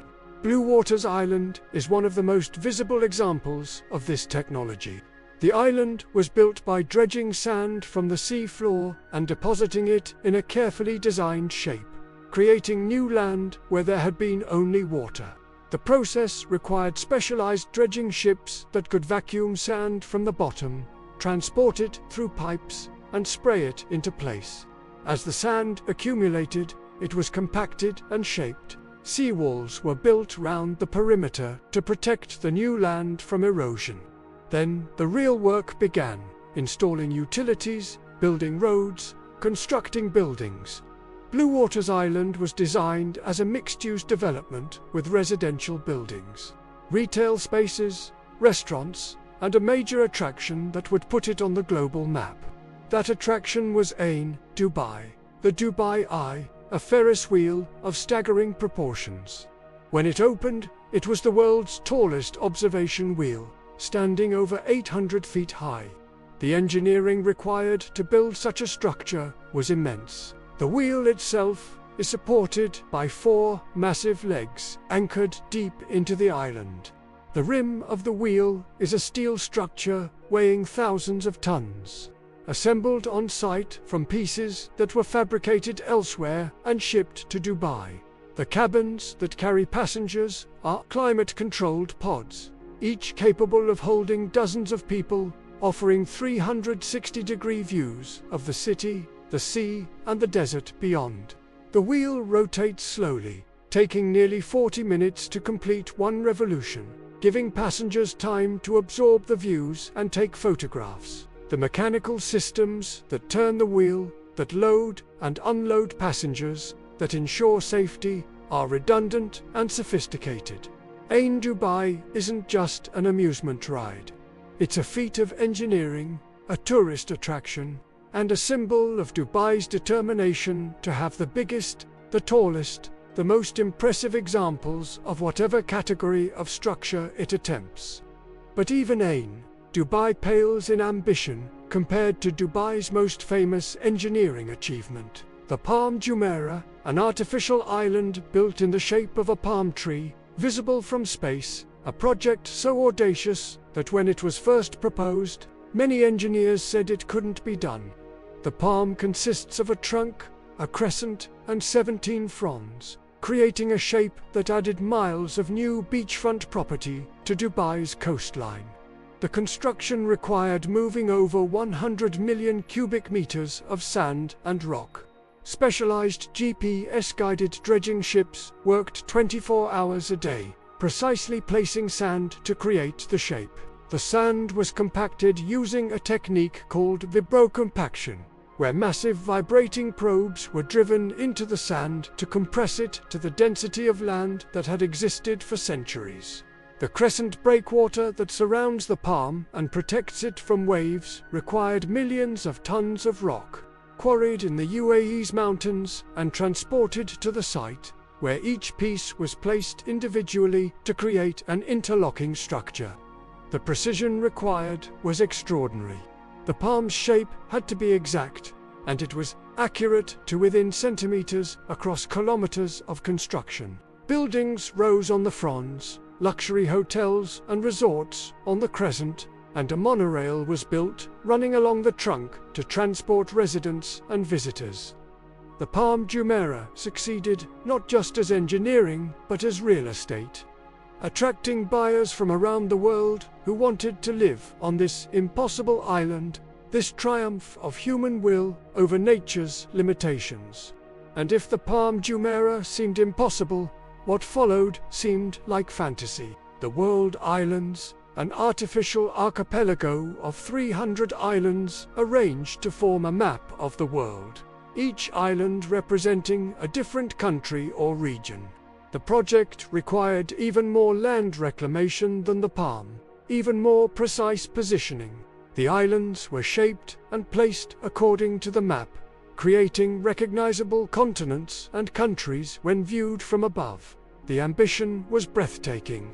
Entire countries, reduced to islands, owned and developed by private individuals or corporations. The world islands faced challenges that the Palm did not. The islands were separated by water, making utilities and transportation more complex. The global financial crisis slowed development. But the islands existed. They were there, actual land where there had been nothing, a map of the world built in the waters off Dubai. Another testament to the city's refusal to accept that anything was truly impossible. That engineering and determination and resources could reshape reality itself, could turn the sea into land, could create not just buildings but entire geographies according to human design and human ambition. A city is known not just by its size or its wealth, but by its icons, by the buildings that capture imagination, that appear in photographs and postcards, that become synonymous with the place itself. Paris has the Eiffel Tower, Sydney has the Opera House, and Dubai, in remarkably short time, created a collection of architectural icons that announced to the world that something extraordinary was happening here. That this was a city unafraid of bold gestures, of pushing boundaries, of creating structures that would be remembered centuries from now. The first of these modern icons, the building that perhaps more than any other put Dubai on the global architectural map, was the Burj Al Arab, the Tower of the Arabs, a hotel so distinctive that it became the symbol of the city itself. The Burj Al Arab rises from its own artificial island, connected to the shore by a graceful bridge. Its shape is unforgettable, a sail billowing in the wind, or perhaps a dhow sail, connecting this ultra-modern structure to Dubai's maritime heritage. The building stands over 1,000 feet tall, making it one of the tallest hotels in the world. But height alone doesn't create an icon. It's the details, the audacity of the design, the engineering challenges overcome, that make the Burj Al Arab special.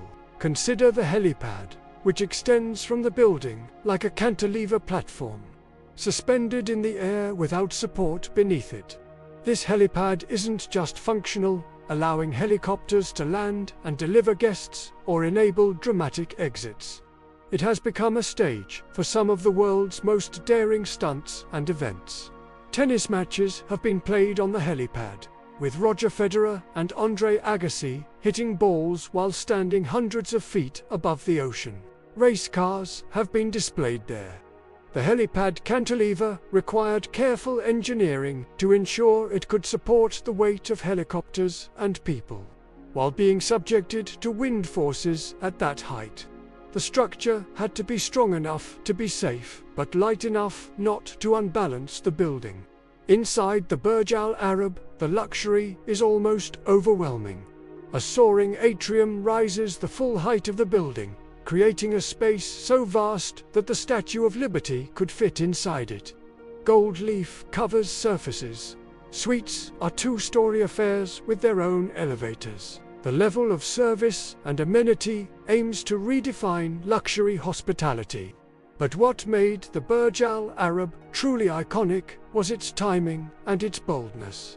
It opened in 1999, at a time when Dubai was still relatively unknown to much of the world.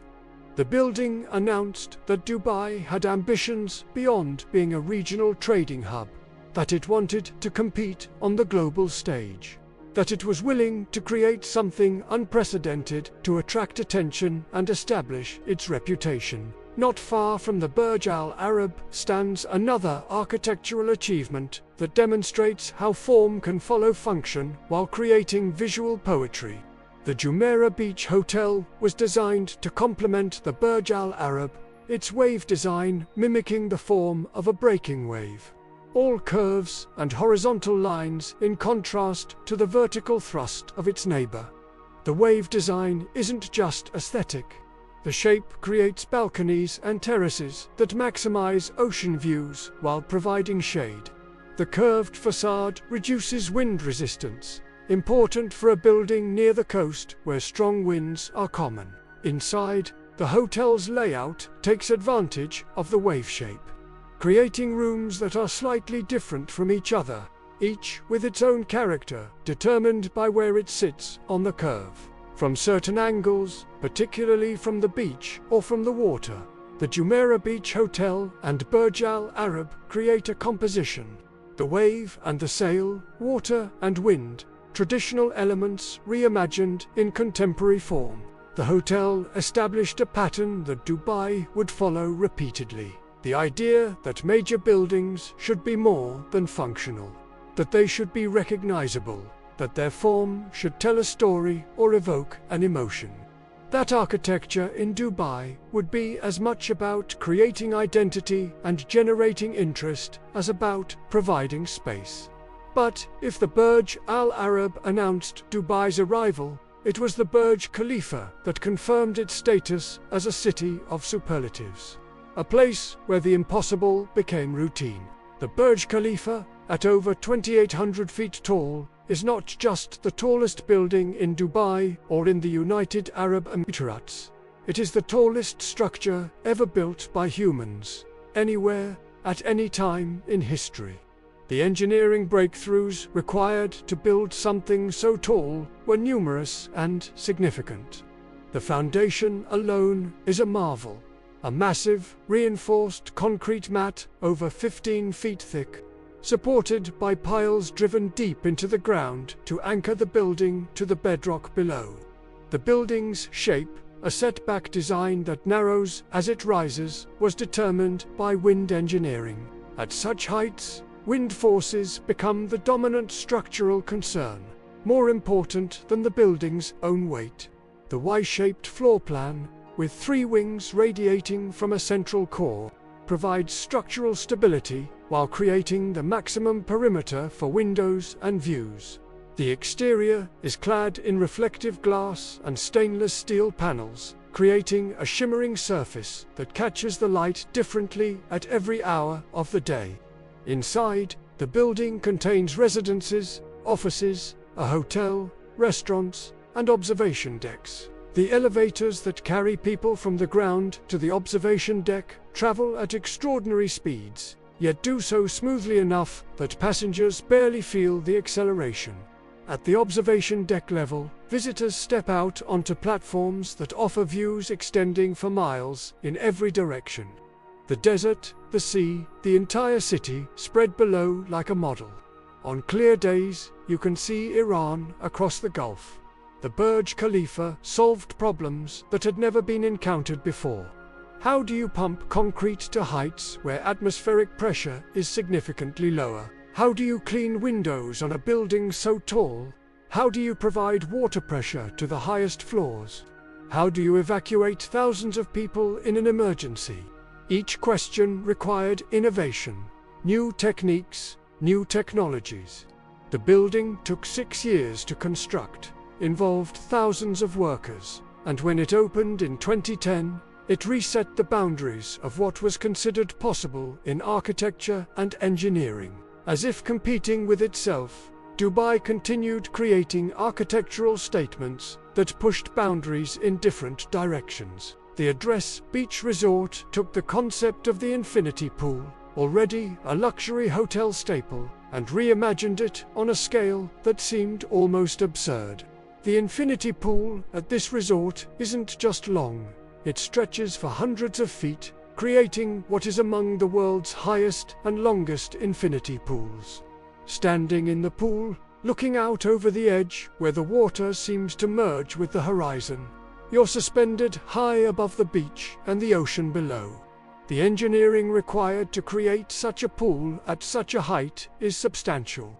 Water is heavy. A pool of this size contains hundreds of thousands of gallons, representing enormous weight that the building structure must support. The filtration and circulation systems must be powerful enough to keep the water clean and clear, despite constant use. The edge of the infinity pool must be precisely calibrated so that water flows over it evenly, creating that seamless visual effect where pool meets sky.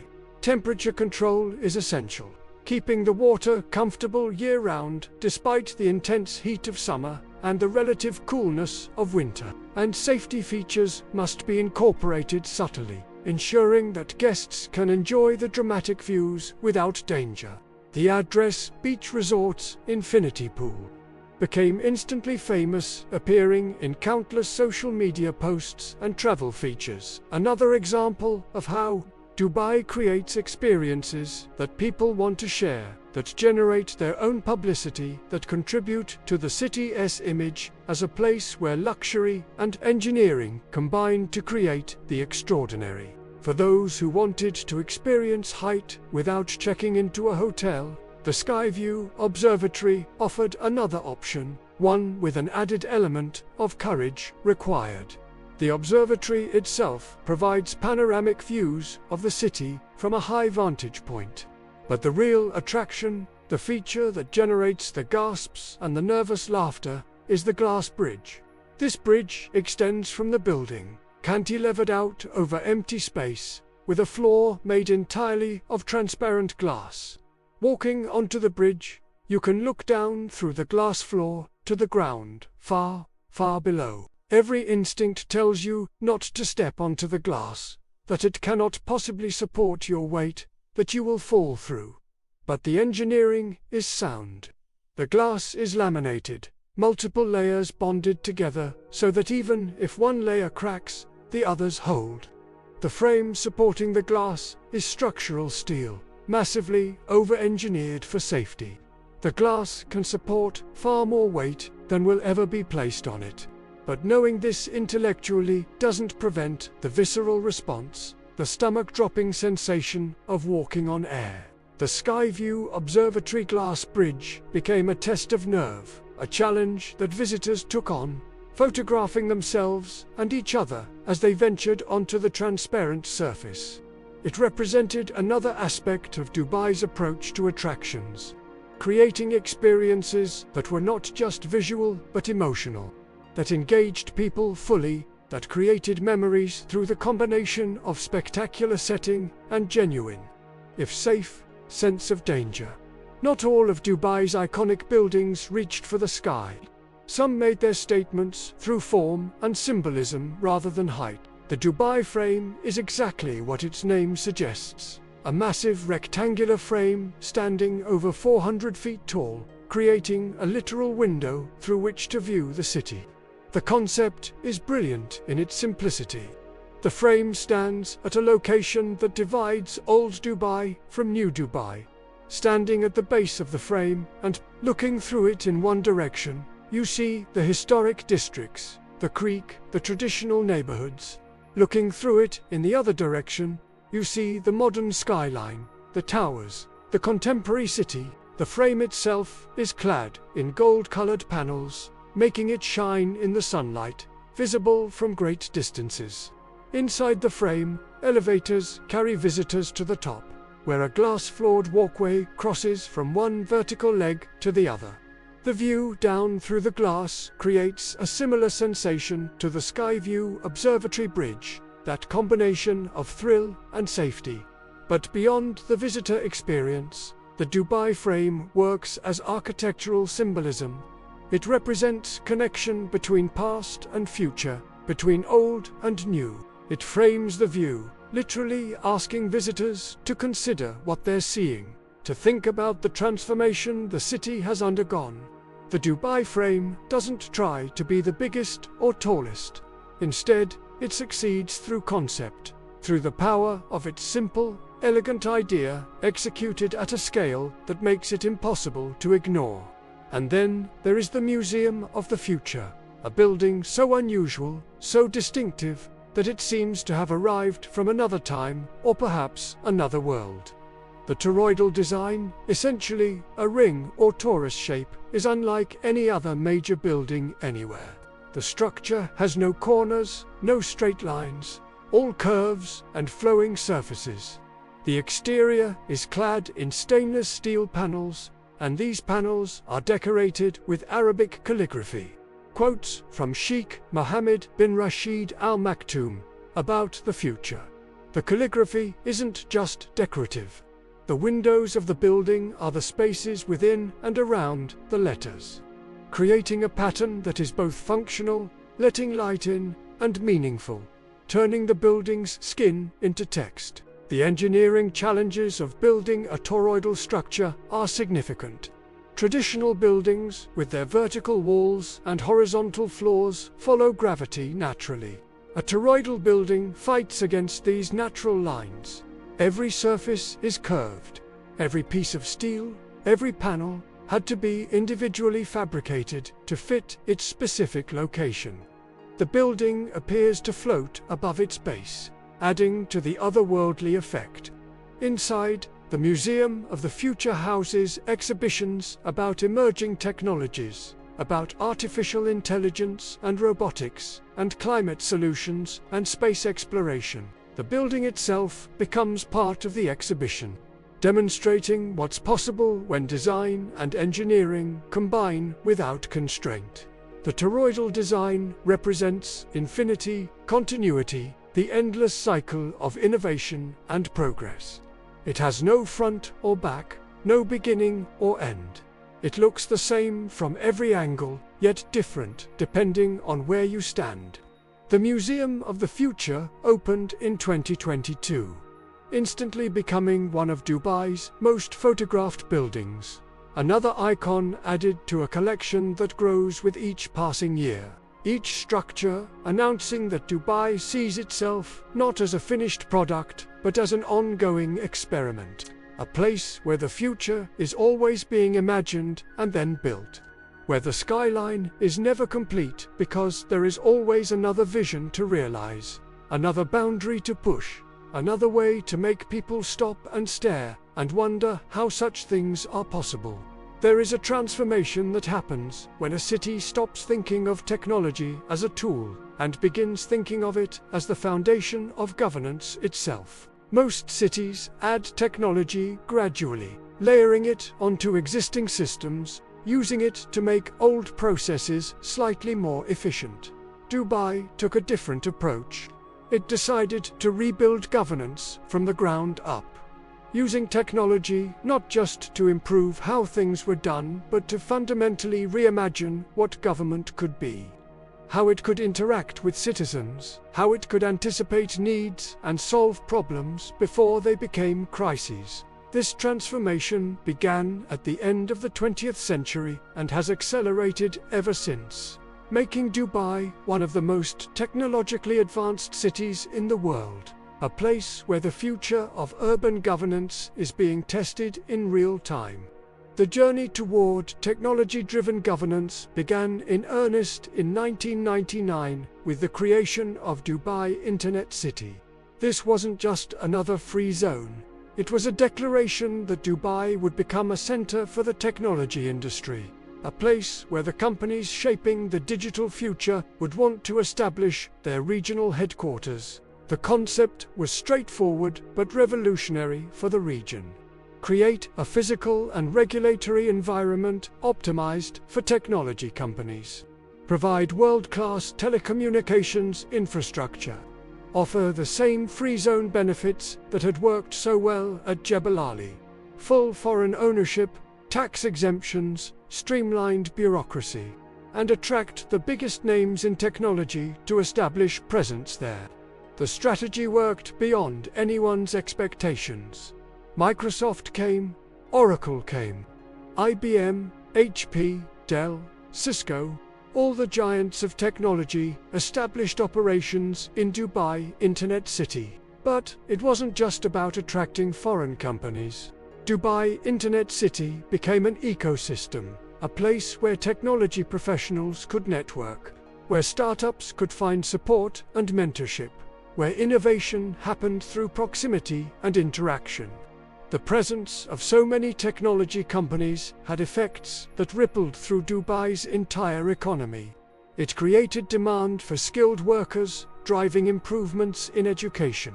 It established Dubai as a technology hub, changing global perceptions of what the city was and what it could become. It generated knowledge transfer, as international companies worked with local partners and employees, building capacity within the UAE itself. Dubai Internet City proved that Dubai could compete in industries that had nothing to do with natural resources, that the city's advantages of location and infrastructure and business climate applied to digital industries just as they did to physical trade. Building on the success of Dubai Internet City, the Emirate created Dubai Silicon Oasis, designed specifically for companies working in microelectronics, semiconductors, and related technologies. Silicon Oasis went beyond just providing office space.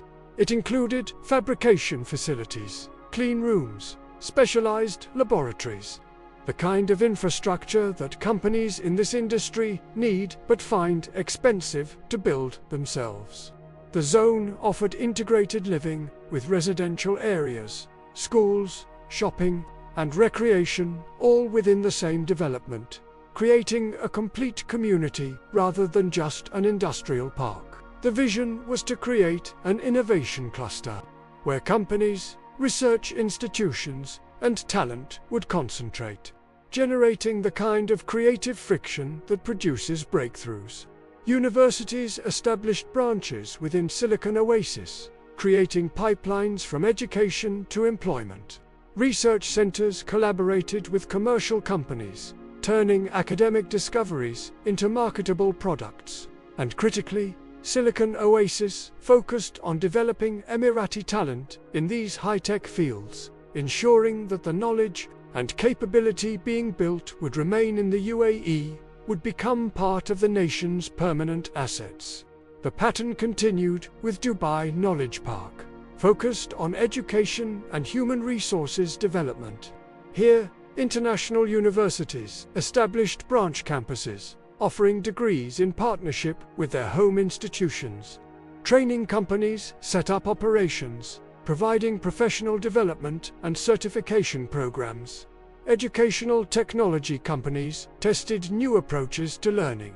The Knowledge Park recognized something fundamental, that in a knowledge economy, human capital is the most important resource, and investing in education and training is investing in future prosperity. The park created pathways for Emiratis and expatriates alike to upgrade their skills, to pursue higher education without leaving the region, to access world-class educational resources that had previously required traveling abroad. It demonstrated Dubai's understanding that attracting companies was only part of the equation. You also needed to develop the workforce that would staff those companies, the talent that would drive innovation, the educated population that would continue pushing the city forward even as industries and technologies evolved. By 2016, Dubai was ready to take an even more ambitious step. The Emirate announced a blockchain strategy with a bold goal: to become the world's first blockchain-powered government. Blockchain, the distributed ledger technology underlying cryptocurrencies, offers unique advantages for government operations. It creates transparent, tamper-proof records. It enables secure transactions without intermediaries. It allows different government agencies to share information while maintaining data integrity. Dubai's blockchain strategy aimed to move 50% of government transactions onto blockchain by 2020. This wasn't just about efficiency, though efficiency gains were substantial. It was about trust. about creating systems where the record-keeping itself was beyond question, where citizens could interact with government knowing that the data was secure and the processes were fair. The strategy required coordination across dozens of government entities, each with their own systems and processes. It required developing standards and protocols that would allow different blockchain applications to work together. It required training government employees in new technologies and new ways of working. And it required convincing citizens and businesses that these new systems were better than the old ones, that the benefits justified the learning curve. One of the first major applications of blockchain technology in Dubai was the visa system. Traditionally, visa processing involved multiple government agencies. Physical documents moving between offices, stamps and signatures verifying authenticity, and numerous opportunities for delays, errors, or fraud. The blockchain visa system transformed this entirely. Applications submitted electronically were recorded on the blockchain, creating a permanent, tamper-proof record. Each step in the approval process was logged automatically. Different agencies could access the information they needed without documents physically moving. Visa status could be checked in real time. And perhaps, most importantly, the system was secure in ways that paper-based systems could never be. The information on the blockchain couldn't be altered retroactively. Identity verification was cryptographic, virtually impossible to fake. The result was faster processing, lower costs, reduced fraud, and better experience for everyone involved. The blockchain visa system became a proof of concept, demonstrating that blockchain wasn't just theoretical possibility but practical solution to real government challenges. Dubai's embrace of technology extended into public services with innovations like smart police stations. These are automated facilities where citizens can handle various police-related transactions without speaking to a human officer. Need to pay a traffic fine? The smart police station can process it. Need a certificate of good conduct for a job application? The smart police station can issue it. Want to report a minor crime or lost property? The smart police station accepts the report. The stations are staffed entirely by machines, touchscreens and cameras and document scanners and payment processors, all integrated into a system that speaks multiple languages and operates 24 hours a day. The benefits are numerous. Police officers are freed from routine administrative tasks to focus on actual policing. Citizens can handle these transactions at their convenience, not just during business hours. Wait times are eliminated, and the system captures data that helps identify patterns and improve services. The smart police stations represent a broader philosophy about government services. The idea that technology should handle routine transactions, allowing human government employees to focus on complex cases that require judgment, empathy, and creativity. It's not about replacing people, but about using technology and people for what each does best. The Dubai Now e-governance app took the idea of digital government services and consolidated it into a single platform. Before Dubai Now, interacting with different government entities required different websites, different apps, different login credentials. The experience was fragmented and often frustrating. Dubai Now changed this by creating a unified platform where citizens could access hundreds of government services through one app. Pay utility bills, renew vehicle registration, apply for permits, schedule appointments, check the status of applications, all from one place. The app knows who you are through secure login, so you don't have to repeatedly enter the same information. It stores your documents digitally, so you don't need to carry physical copies. It sends notifications about deadlines and approvals, and it works seamlessly with other government systems. So, transactions initiated on the app automatically update relevant databases. Dubai now made interacting with government almost as easy as using any commercial app, removing friction that had long made government services a source of frustration. The app's success demonstrated that good user experience design isn't just for commercial products, that government can and should be easy to deal with, that technology enables this transformation if there's will and capability to implement it properly. Perhaps no technology implementation in Dubai was more unusual or more revealing of the government's priorities than the happiness meter AI system. Dubai's leadership had declared happiness a government objective, establishing a Ministry of Happiness and appointing a Minister of State for Happiness. But measuring happiness is notoriously difficult. How do you quantify something so subjective? How do you gather data without it being skewed by who chooses to respond? The happiness meter AI system was Dubai's answer. Touchscreen devices were installed in government service centers, airports, shopping malls, and other public spaces. The screens showed simple emoticon faces, ranging from very unhappy to very happy. People were invited to rate their experience or their general satisfaction by touching the appropriate face. The simplicity was intentional, making it quick and easy to provide feedback. But behind that simple interface was sophisticated AI analyzing the data. The system could identify patterns, correlating happiness ratings with times of day, locations, weather conditions, recent news events. It could detect sudden drops in satisfaction that might indicate problems needing attention. It could compare ratings across different service centers, helping identify best practices that should be spread more widely. The happiness meter wasn't just measurement for measurement's sake. It was actionable intelligence, feedback loops that allowed government to continuously improve.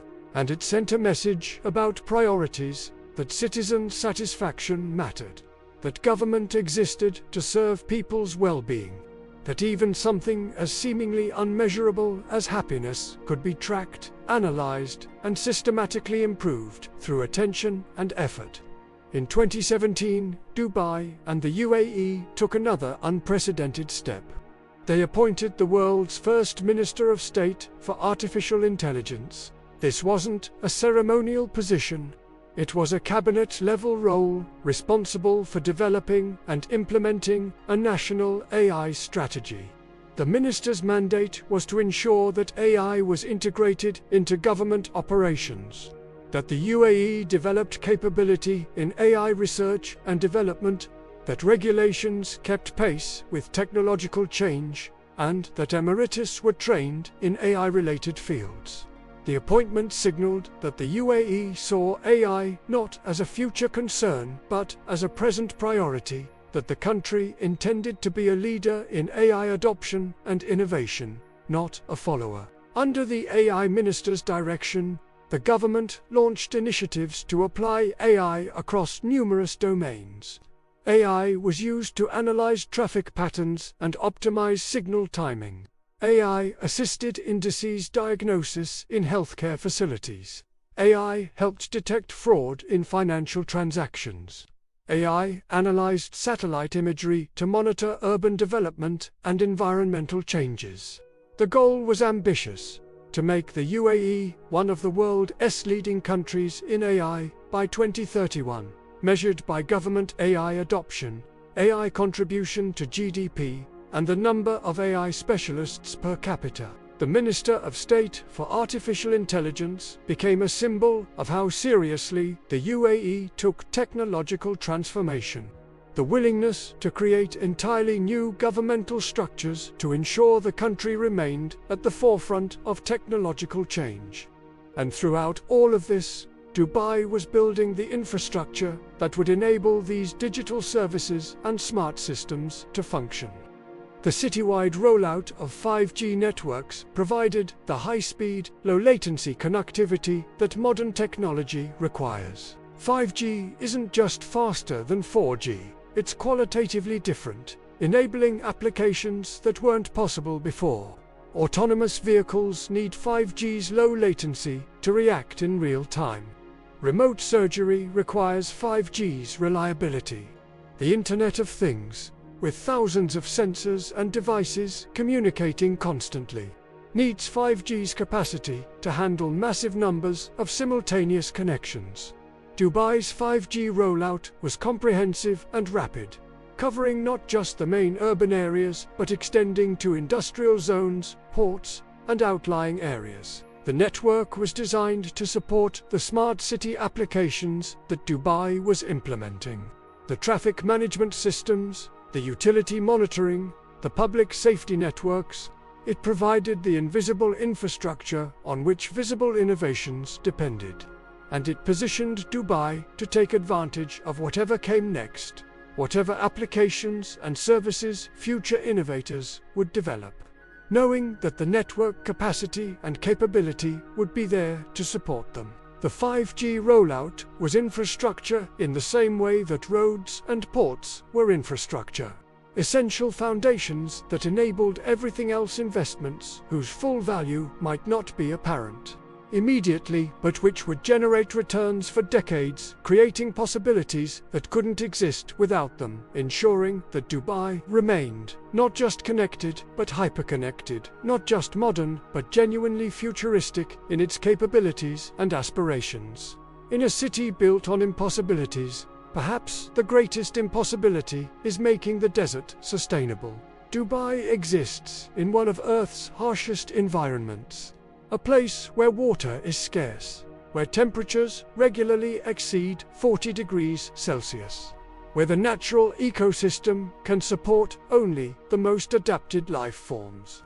For decades, Dubai grew despite these constraints, using technology and imported resources to create livability where nature alone would not. But by the early 21st century, the leadership recognized that true sustainability required more than just overcoming nature's limitations. It required working with natural systems, understanding ecological principles, and building infrastructure that could support millions of people while minimizing environmental impact. The journey toward sustainability in the desert became another frontier where Dubai would attempt what others considered impossible. Another arena where vision and engineering would combine to reshape reality. The Mohammed bin Rashid Al Maktoum Solar Park represents Dubai's most ambitious commitment to renewable energy. Spread across an enormous expanse of desert, the solar park was planned from the beginning to be one of the largest single-site solar installations in the world, eventually capable of generating 5,000 megawatts of electricity. The scale is difficult to comprehend.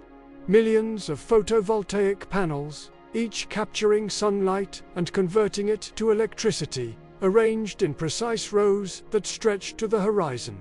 The desert, which had always been Dubai's challenge, became its resource.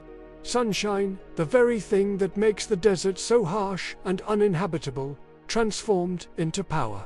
The solar park uses different technologies, demonstrating Dubai's willingness to experiment and adopt what works best. Some areas use traditional photovoltaic panels, silicon cells that directly convert light to electricity. Other areas use concentrated solar power, where mirrors focus sunlight onto a central tower, heating molten salt to temperatures that can generate steam even after the sun has set, allowing the plant to produce electricity 24 hours a day. The solar park wasn't just about generating clean electricity, though that was certainly important. It was about demonstrating that even a fossil fuel-rich nation understood the need to diversify energy sources. That sustainability and economic development weren't contradictory, but complementary. The park created jobs in construction and operations. It attracted companies working in renewable energy technology to establish presence in Dubai. It provided clean energy that reduced the city's carbon footprint. And it sent a message to the world that Dubai was thinking beyond oil, preparing for a future where energy came from sources that would never run out. where the desert's greatest abundance, sunlight, would be harvested just as carefully as oil once was. But energy is only part of sustainability. Water, that most essential resource, remained Dubai's greatest challenge. The city had long relied on desalination, removing salt from seawater to produce fresh water.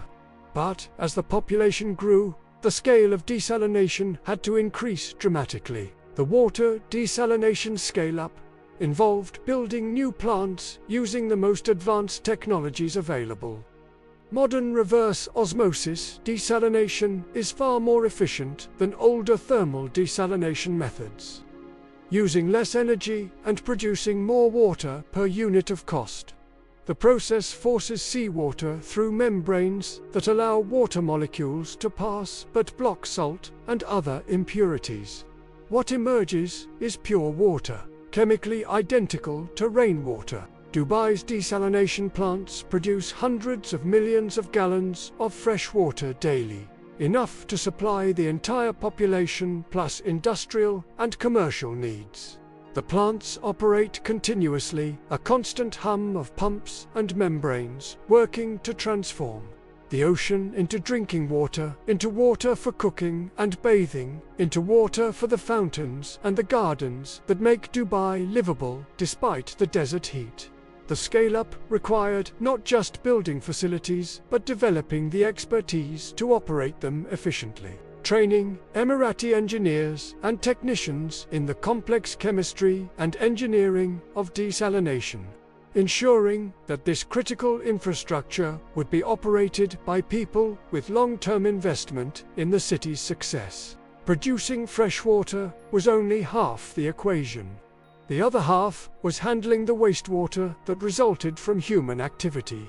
The Warzen sewage recycling plant represents Dubai's commitment to closing the loop, to treating and reusing water rather than simply disposing of it. The plant processes sewage from across Dubai, using biological and chemical treatments to remove contaminants and produce water clean enough for irrigation and industrial use. The process is sophisticated, involving multiple stages of treatment. First, physical screening removes large objects. Then, biological treatment uses microorganisms to break down organic matter. Chemical treatment removes remaining impurities. Finally, filtration and disinfection produce water that, while not potable, is perfectly suitable for watering parks and golf courses, for industrial cooling, for construction activities. The recycled water from Warzen and other treatment plants has become a significant resource, reducing demand for desalinated water and demonstrating that in a water-scarce environment, every drop matters, that water should be used, treated, and used again, that waste is merely a resource we haven't yet figured out how to utilize properly. Food production in the desert poses its own challenges. Traditional agriculture requires vast amounts of water and produces limited yields in Dubai's climate. The solution emerging is vertical farming, and Bodia Farms represents this technology's potential. Inside climate-controlled facilities, crops grow not in soil but in nutrient solutions, stacked in vertical layers that maximize production per square foot. LED lights, tuned to specific wavelengths, provide exactly the illumination plants need for photosynthesis. Temperature and humidity are controlled precisely. Water is recirculated, with the plants taking what they need and the rest being reused, resulting in water usage that's a fraction of what traditional farming requires. The yields are remarkable. Leafy greens, herbs, strawberries, crops that would struggle in Dubai's outdoor conditions grow prolifically in these controlled environments. The produce is fresh, often harvested and delivered to stores the same day, reducing the need for imports and the carbon footprint of food miles. Vertical farming won't replace all agriculture, but in places like Dubai, it offers a way to produce at least some food locally, increasing food security while using minimal water and land. It represents a broader principle that Dubai has embraced: that technology can overcome natural limitations, that the desert doesn't have to mean scarcity if you're willing to think creatively and invest in solutions. Even more experimental is fog harvesting technology being tested in Dubai. The concept is simple but ingenious. In coastal desert areas, fog sometimes forms when humid air from the ocean meets cooler land. This fog contains water, tiny droplets suspended in air. Fog harvesting uses mesh screens positioned perpendicular to the wind. As fog blows through the mesh, water droplets collect on the fibers, combine into larger drops, and drip down into collection troughs. The amounts of water collected are small compared to desalination, but the energy required is essentially zero. The fog does the work. Dubai's experiments with fog harvesting explore whether this ancient technique, used in some other arid regions, could contribute even marginally to water supply. Every liter collected from fog is a liter that doesn't need to be desalinated. Energy saved, resources conserved. The fog harvesting projects are as much about mindset as about water volume, about remembering that solutions can be simple and low-tech, that not every problem requires massive industrial facilities, that sometimes the answer is working with natural processes rather than building systems to overcome them. Sustainability isn't just about resources. It's also about ecosystems, about maintaining biodiversity and natural beauty even in developed areas. The Al Qudra Lakes are an artificial ecosystem, created by using treated wastewater to fill desert depressions, transforming barren land into wetlands. The lakes attract migratory birds, providing stopover habitat on routes between Africa and Central Asia. Flamingos wade in the shallows. Ducks and geese rest on the water. The lakes have become a biodiversity hotspot in an otherwise inhospitable landscape. They demonstrate ecological engineering, the deliberate creation of habitats that support wildlife. Local residents visit Al Qudra for recreation, for birdwatching, for the simple pleasure of seeing water and life in the desert. The lakes serve multiple purposes: wastewater disposal, habitat creation, recreation, and education. They show visitors, especially children growing up in Dubai, that even in the desert, nature can thrive if given the right conditions.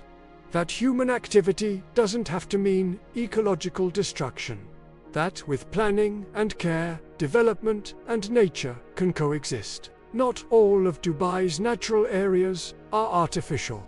The Ras Al Khor Wildlife Sanctuary protects a natural wetland where Dubai Creek meets the ocean.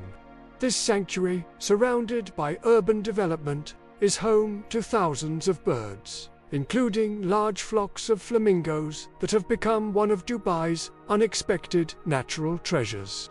The sanctuary's existence in the heart of a major city is remarkable. Development pressure is intense, the land is valuable, yet the sanctuary remains protected. Boardwalks and hides allow visitors to observe the birds without disturbing them. Educational programs teach about wetland ecology and the importance of preserving habitat. The sanctuary is monitored and managed to ensure water quality remains suitable for the species that depend on it. Ras Al Khor represents a commitment to nature that goes beyond what's strictly necessary for human survival. It recognizes that other species have value, that ecosystems provide benefits beyond immediate economic returns, that preserving natural areas enriches human life in ways that can't be quantified in monetary terms. The flamingos against the backdrop of skyscrapers create an image that captures Dubai's complexity. The juxtaposition of nature and development, the commitment to somehow making both work. The marine environment receives attention. To the Coral Garden Marine Restoration Project works to rebuild coral reefs damaged by coastal development and climate change. Coral reefs are among the most biodiverse ecosystems on Earth. providing habitat for countless species, protecting shorelines from wave damage, and supporting fishing and tourism. But corals are fragile, sensitive to water temperature, pollution, and physical disturbance. Dubai's coastal development had impacted reef systems, and the Coral Garden project aims to reverse some of this damage. The project involves growing coral fragments in nurseries, then transplanting them to degraded reef areas. Artificial reef structures provide substrate for coral attachment and create habitat even before corals fully establish. The work is painstaking, underwater, requiring trained divers and careful monitoring. But slowly, reefs are recovering. Fish return. The ecosystem rebuilds. The Coral Garden demonstrates that restoration is possible. That damage isn't always permanent. That, with effort and expertise, some of what development takes away can be returned. It's environmental stewardship as applied science, using knowledge of marine biology and ecology to actively heal ecosystems rather than just preventing further damage. And beyond the city, in the vast desert expanses, the Al Marmoom Desert Conservation Reserve protects over 10% of Dubai's total land area. This isn't land that's merely unused. It's actively managed as a conservation area, protecting desert ecosystems that might seem barren but actually support specialized flora and fauna adapted to extreme conditions. Arabian oryx, once extinct in the wild, have been reintroduced to Al Marmoom. Gazelles roam the dunes, birds nest in areas protected from disturbance. The reserve includes areas for ecotourism, where visitors can experience the desert in sustainable ways, learning about desert ecology and the conservation efforts protecting it. There are cycling trails, hiking routes, and observation points, allowing people to engage with the desert landscape without damaging it. Al Marmoom represents land use planning that goes beyond development, recognizing that not every square meter needs to be built upon, that preserving large areas in their natural or semi-natural state provides value, maintaining biodiversity, protecting ecosystem services like groundwater, recharge, and offering spaces for recreation and reflection. The reserve is a hedge against the future, ensuring that even if development continues elsewhere, these desert ecosystems will persist, that future generations will be able to experience the landscape that existed before Dubai transformed the coast, that there will always be wild spaces where the desert remains as it has been for millennia, harsh and beautiful and full of life that has learned to survive where survival seems impossible. The future is not something that simply arrives. It is built, piece by piece, decision by decision, by people willing to imagine what doesn't yet exist and then make it real. Dubai has always understood this. The city itself is evidence that the future can be constructed deliberately. That vision, combined with resources and determination, can reshape reality. And as the second decade of the 21st century progressed, Dubai's ambitions became even more audacious, its projects even more forward-looking. As if the city had decided that being modern wasn't enough, that it needed to become a living laboratory for technologies and ideas that would define the decades to come. In 2020, Dubai hosted Expo, the World's Fair, a 6-month celebration of human achievement and innovation that brought millions of visitors from every nation on Earth. The expo site itself became a showcase of futuristic design and sustainable technology. At its heart was the Al Wasl Plaza, covered by an extraordinary membrane roof that spanned over 400 feet in diameter without any internal support columns. This wasn't just a roof. It was a projection surface, a 360-degree screen where images and videos could be displayed at night, transforming the plaza into an immersive visual experience. The membrane was made of advanced materials, translucent during the day, allowing filtered light to illuminate the space below, but capable of becoming a display surface after sunset. The engineering required to create such a structure was formidable. The membrane had to be strong enough to withstand wind and weather, light enough to be supported by its perimeter structure, and flexible enough to be installed without tearing. The support structure itself was a work of art. Steel cables radiating from a central compression ring, held in tension by the outer support columns, creating a geometry that was both functional and beautiful. Standing beneath the Al Wasl Dome during expo watching, images flow across the entire surface above you. You experienced architecture as experience rather than just shelter space designed not merely to contain but to transform how you perceived and felt. But Expo was temporary, designed to be dismantled after 6 months. Dubai's commitment to sustainability needed to be demonstrated in permanent ways.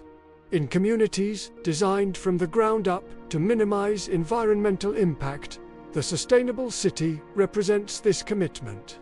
It's a net zero community, meaning it produces as much energy as it consumes over the course of a year. Solar panels cover rooftops and parking structures, generating electricity. The community's buildings are oriented and designed to minimize cooling loads. Using passive design principles descended from the traditional wind towers and courtyard houses that kept Dubai cool before air conditioning. LED lighting throughout reduces electrical consumption. Water-efficient fixtures and appliances minimize water use, and much of the water used for irrigation comes from treated wastewater. The community grows some of its own food in greenhouses and community gardens. Using organic methods and reducing food miles, electric vehicles are encouraged, with charging stations throughout. The sustainable city isn't just about technology. It's about creating a lifestyle where sustainability is convenient and natural, where the infrastructure supports environmental responsibility rather than requiring residents to make constant sacrifices. Cars are restricted in much of the community, with electric buggies and bicycles providing transportation within the neighborhood, creating quieter, safer streets where children can play. The residents of Sustainable City are participating in an experiment proving that sustainable living is possible even in Dubai's challenging climate, that net zero communities can be comfortable and desirable, that the technologies and design principles work not just in theory but in daily life.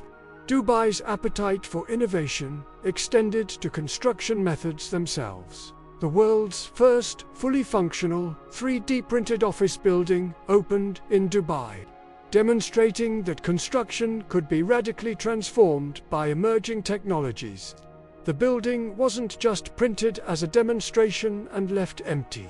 It's a working office, housing the Dubai Future Foundation, occupied daily by staff who work in a structure created by a giant 3D printer. The printing process took only 17 days, a fraction of the time traditional construction would have required. The printer, essentially a giant robotic arm with a nozzle that extrudes special concrete, built up the walls layer by layer, following a digital design file. The result is a building with curved walls and organic forms that would be difficult and expensive to create with traditional construction methods, but which flow naturally from the 3D printing process. The benefits of 3D printed construction are substantial. Less waste, as material is deposited only where needed rather than cut from larger pieces.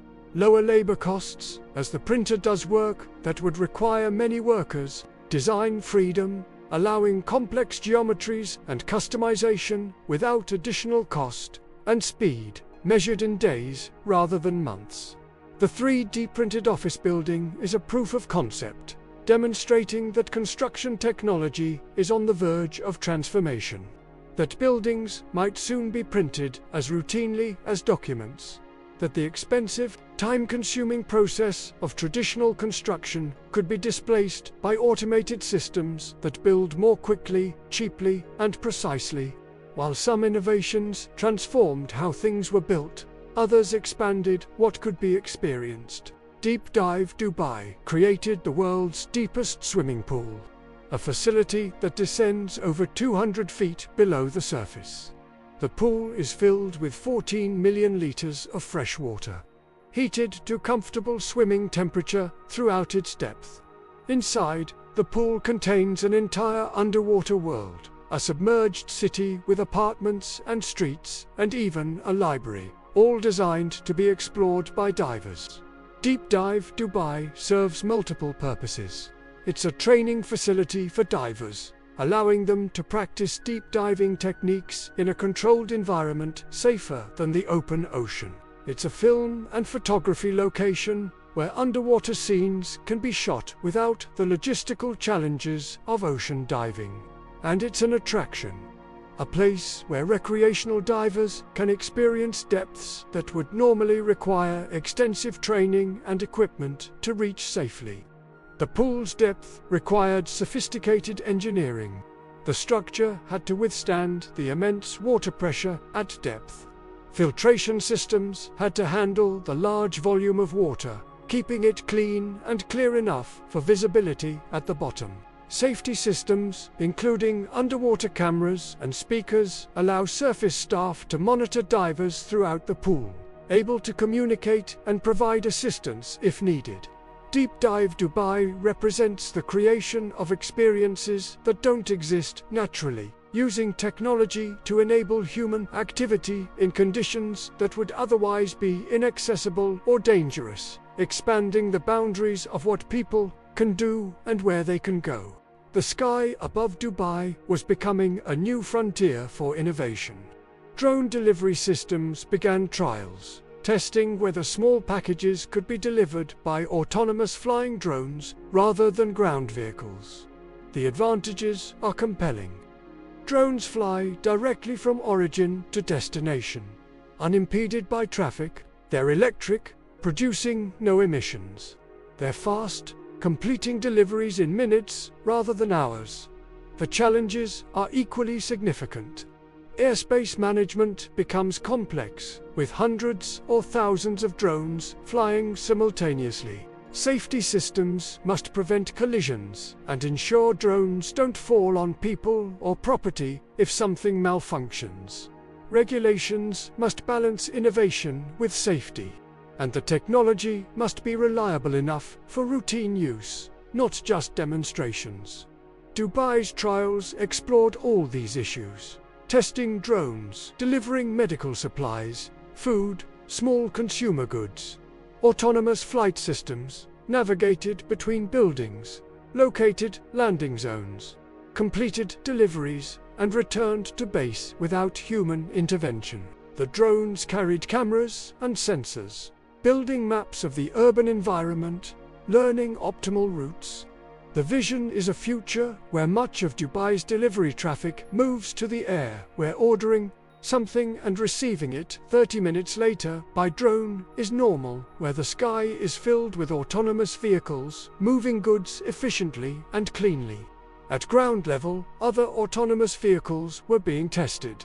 Autonomous transport pods, small vehicles capable of carrying a few passengers, navigated designated routes using sensors and AI to avoid obstacles and follow paths. These pods represented a middle ground between private cars and mass transit. They offered the convenience of door-to-door transport without the cost of individual vehicle ownership. Being autonomous, they required no driver, reducing operating costs. Being electric, they produced no local emissions. Being connected, they could be summoned via smartphone app, arriving within minutes to take passengers where they needed to go. The pods moved slowly, prioritizing safety over speed, but in dense urban areas where traffic keeps speeds low anyway, they were competitive with cars. The trials explored how people would use such systems, whether they'd abandon personal cars, whether the technology was reliable enough for daily use. The pods represented a vision of urban mobility, where most vehicles are shared, and autonomous where parking lots could be converted. to other uses because cars no longer sit idle 23 hours a day, where the entire concept of transportation shifted from ownership to access, from driving to being transported. Supporting this electric vehicle future required infrastructure. Dubai's EV charging infrastructure expansion installed thousands of charging stations throughout the emirate. They appeared in parking structures, at shopping centers, along highways, outside residential buildings. Some were standard chargers, requiring hours to fully charge a vehicle. Others were fast chargers, capable of providing significant range in 15 or 20 minutes.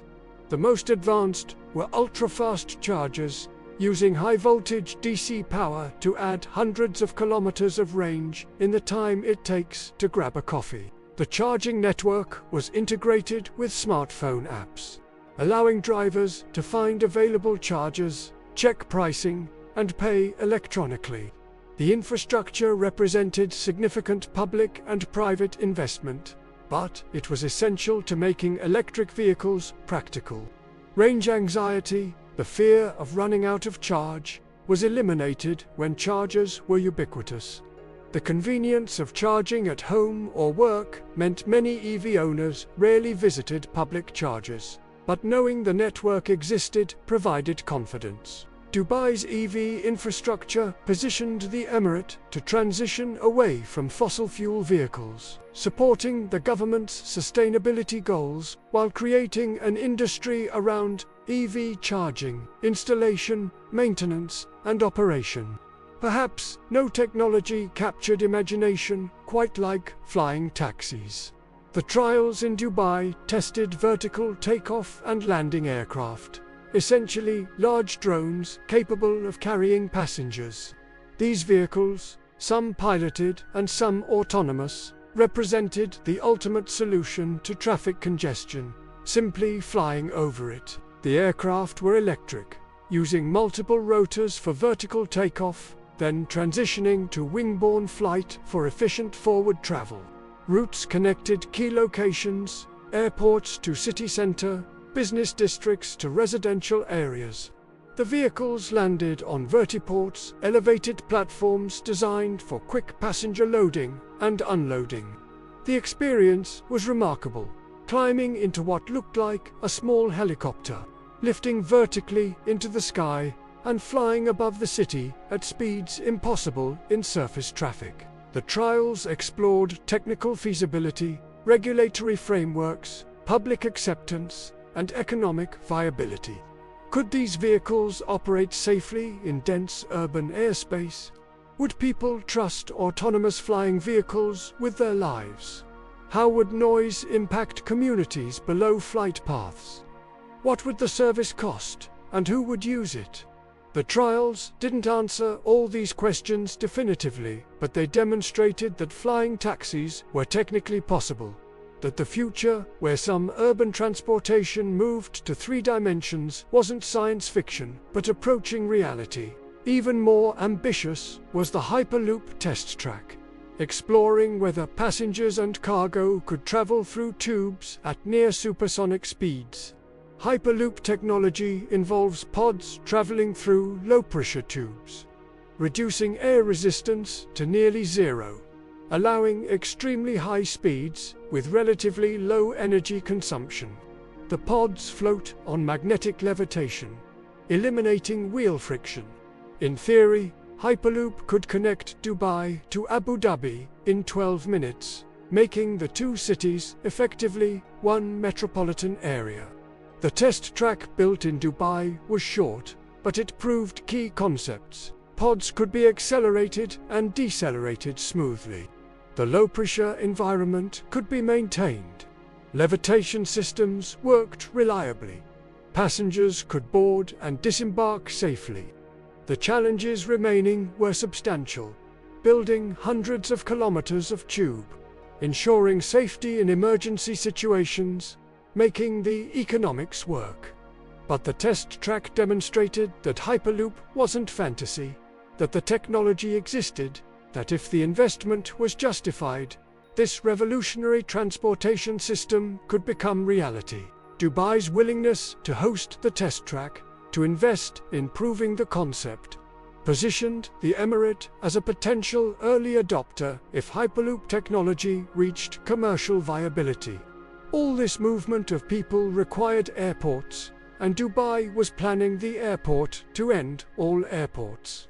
The Al Maktoum International Airport expansion, when complete, would make it the world's largest airport by passenger capacity, capable of handling over 200 million passengers annually. The scale is difficult to comprehend. Terminals so large you could fit multiple other airports inside them. Runways sufficient for several dozen aircraft to take off and land simultaneously. Gates numbered in the hundreds. The airport would essentially be a small city, with hotels and shopping and entertainment integrated into the complex, a destination in itself, not just a transit point. The expansion reflected Dubai's determination to remain a global aviation hub, to be the connection point for travel between continents, to host airlines from everywhere flying to everywhere else. It also reflected confidence in aviation's future, that despite efficiency, improvements, and video conferencing, people would continue flying in increasing numbers, that global mobility would keep growing, that airports would remain essential infrastructure for connected societies. But Dubai's ambitions extended beyond Earth. Mars Science City, a simulation facility designed to test technologies and living conditions for potential Mars colonization, represented perhaps the most audacious vision. The facility included simulated Martian terrain, habitation modules where teams could live for extended periods, laboratories for testing life support systems, and experiments on growing food in Martian-like conditions. The project was part serious research and part inspiration, encouraging young Emiratis to study science and engineering, to think about humanity's future among the stars, to develop technologies that might enable that future. Mars Science City acknowledged that actual Mars colonization was decades away, but argued that the work needed to start now, that the technologies required would take years to develop, and that participating in this research positioned the UAE to be part of humanity's expansion beyond Earth. It was long-term thinking taken to its extreme, investing in capabilities that might not pay off for generations, but which represented the ultimate frontier, the final challenge of making the impossible possible. Closer to present reality was the Dubai Future Accelerators program, which brought together government entities and private companies to rapidly develop and implement emerging technologies. The program worked by identifying challenges faced by government, then inviting companies worldwide to propose solutions. Selected companies received support to develop and test their technologies in Dubai, with the understanding that successful solutions would be implemented at scale. The accelerators compressed years of development into months, creating urgency and focus. They connected innovators with end users, ensuring technologies solved real problems rather than being solutions searching for problems. And they positioned Dubai as a testbed for innovation, a place where new technologies could be proven before being deployed globally. The accelerators covered numerous domains: transportation, healthcare, education, public safety, environmental monitoring. They brought hundreds of companies to Dubai, many of which established permanent presence, contributing to the innovation ecosystem. The program demonstrated that government could be more than regulator or customer for innovation. It could be active partner, providing resources and access in exchange for solutions that improved public services.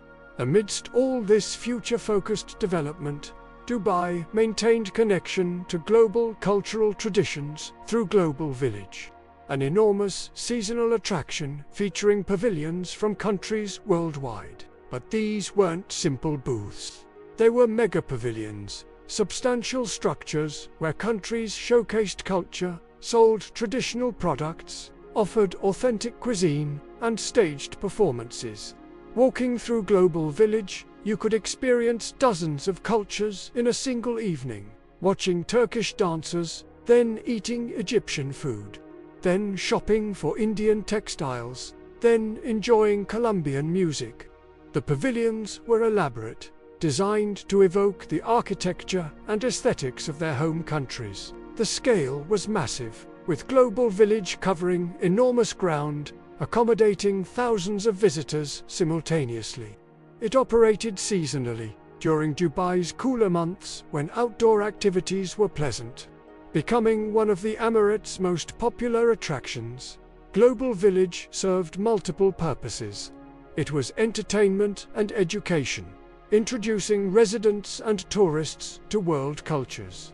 It was commerce, creating markets for artisans and producers from around the world. And it was diplomacy, fostering cultural understanding and appreciation. In a city built by people from everywhere, Global Village celebrated that diversity, creating space where different traditions coexisted, not just peacefully but joyfully, where difference was not just tolerated but enjoyed. And so we arrive at the present, looking toward a future that Dubai is actively building. The city has become a living experiment, a place where ideas about what cities can be, about how people can live together, about what technology enables and what ambition can achieve, are tested in real time, at full scale. Dubai is not perfect. No city is. Challenges remain around sustainability, around equity, around preserving humanity in environments dominated by technology and commerce. But what makes Dubai remarkable is not that it has solved every problem, but that it continues attempting to solve problems that other cities have accepted as inevitable. Traffic congestion. Build metros and test flying taxis and explore Hyperloop. Water scarcity. Desalinate at scale and recycle wastewater and experiment with fog harvesting. Energy needs. Build solar parks and implement district cooling and prepare infrastructure for electric vehicles. The approach is comprehensive and relentless, applying technology and planning and resources to challenges, refusing to accept that things must be as they are rather than as they could be. Dubai is a place where the skyline changes from year to year, where what seems impossible becomes routine, where the future is not waited for, but constructed. It is a city that began with nothing but sand and sea and vision, that borrowed against an uncertain future to build infrastructure that made that future possible, that discovered oil but chose to use it as catalyst rather than crutch, that attracted the world's talent and companies and capital by creating an environment where they could thrive, that embraced technology not just as tool but as foundation of governance and society, that tackled sustainability in one of Earth's harshest environments, and that continues pushing toward horizons that others haven't yet imagined. The story of Dubai is ultimately a story about human ambition, about what becomes possible when vision meets determination, when resources are invested in futures rather than presents, when creativity and engineering combine to reshape reality. It is a reminder that the world we live in is not fixed, that cities and societies and human capabilities can be transformed if enough people believe in the transformation and work to make it real. And it is an invitation to wonder what else might be possible, what other impossibilities might be overcome, what other futures might be built in the decades to come. As Dubai continues its experiment, continues reaching for what others say cannot be done, continues proving that the future belongs to those bold enough to build it.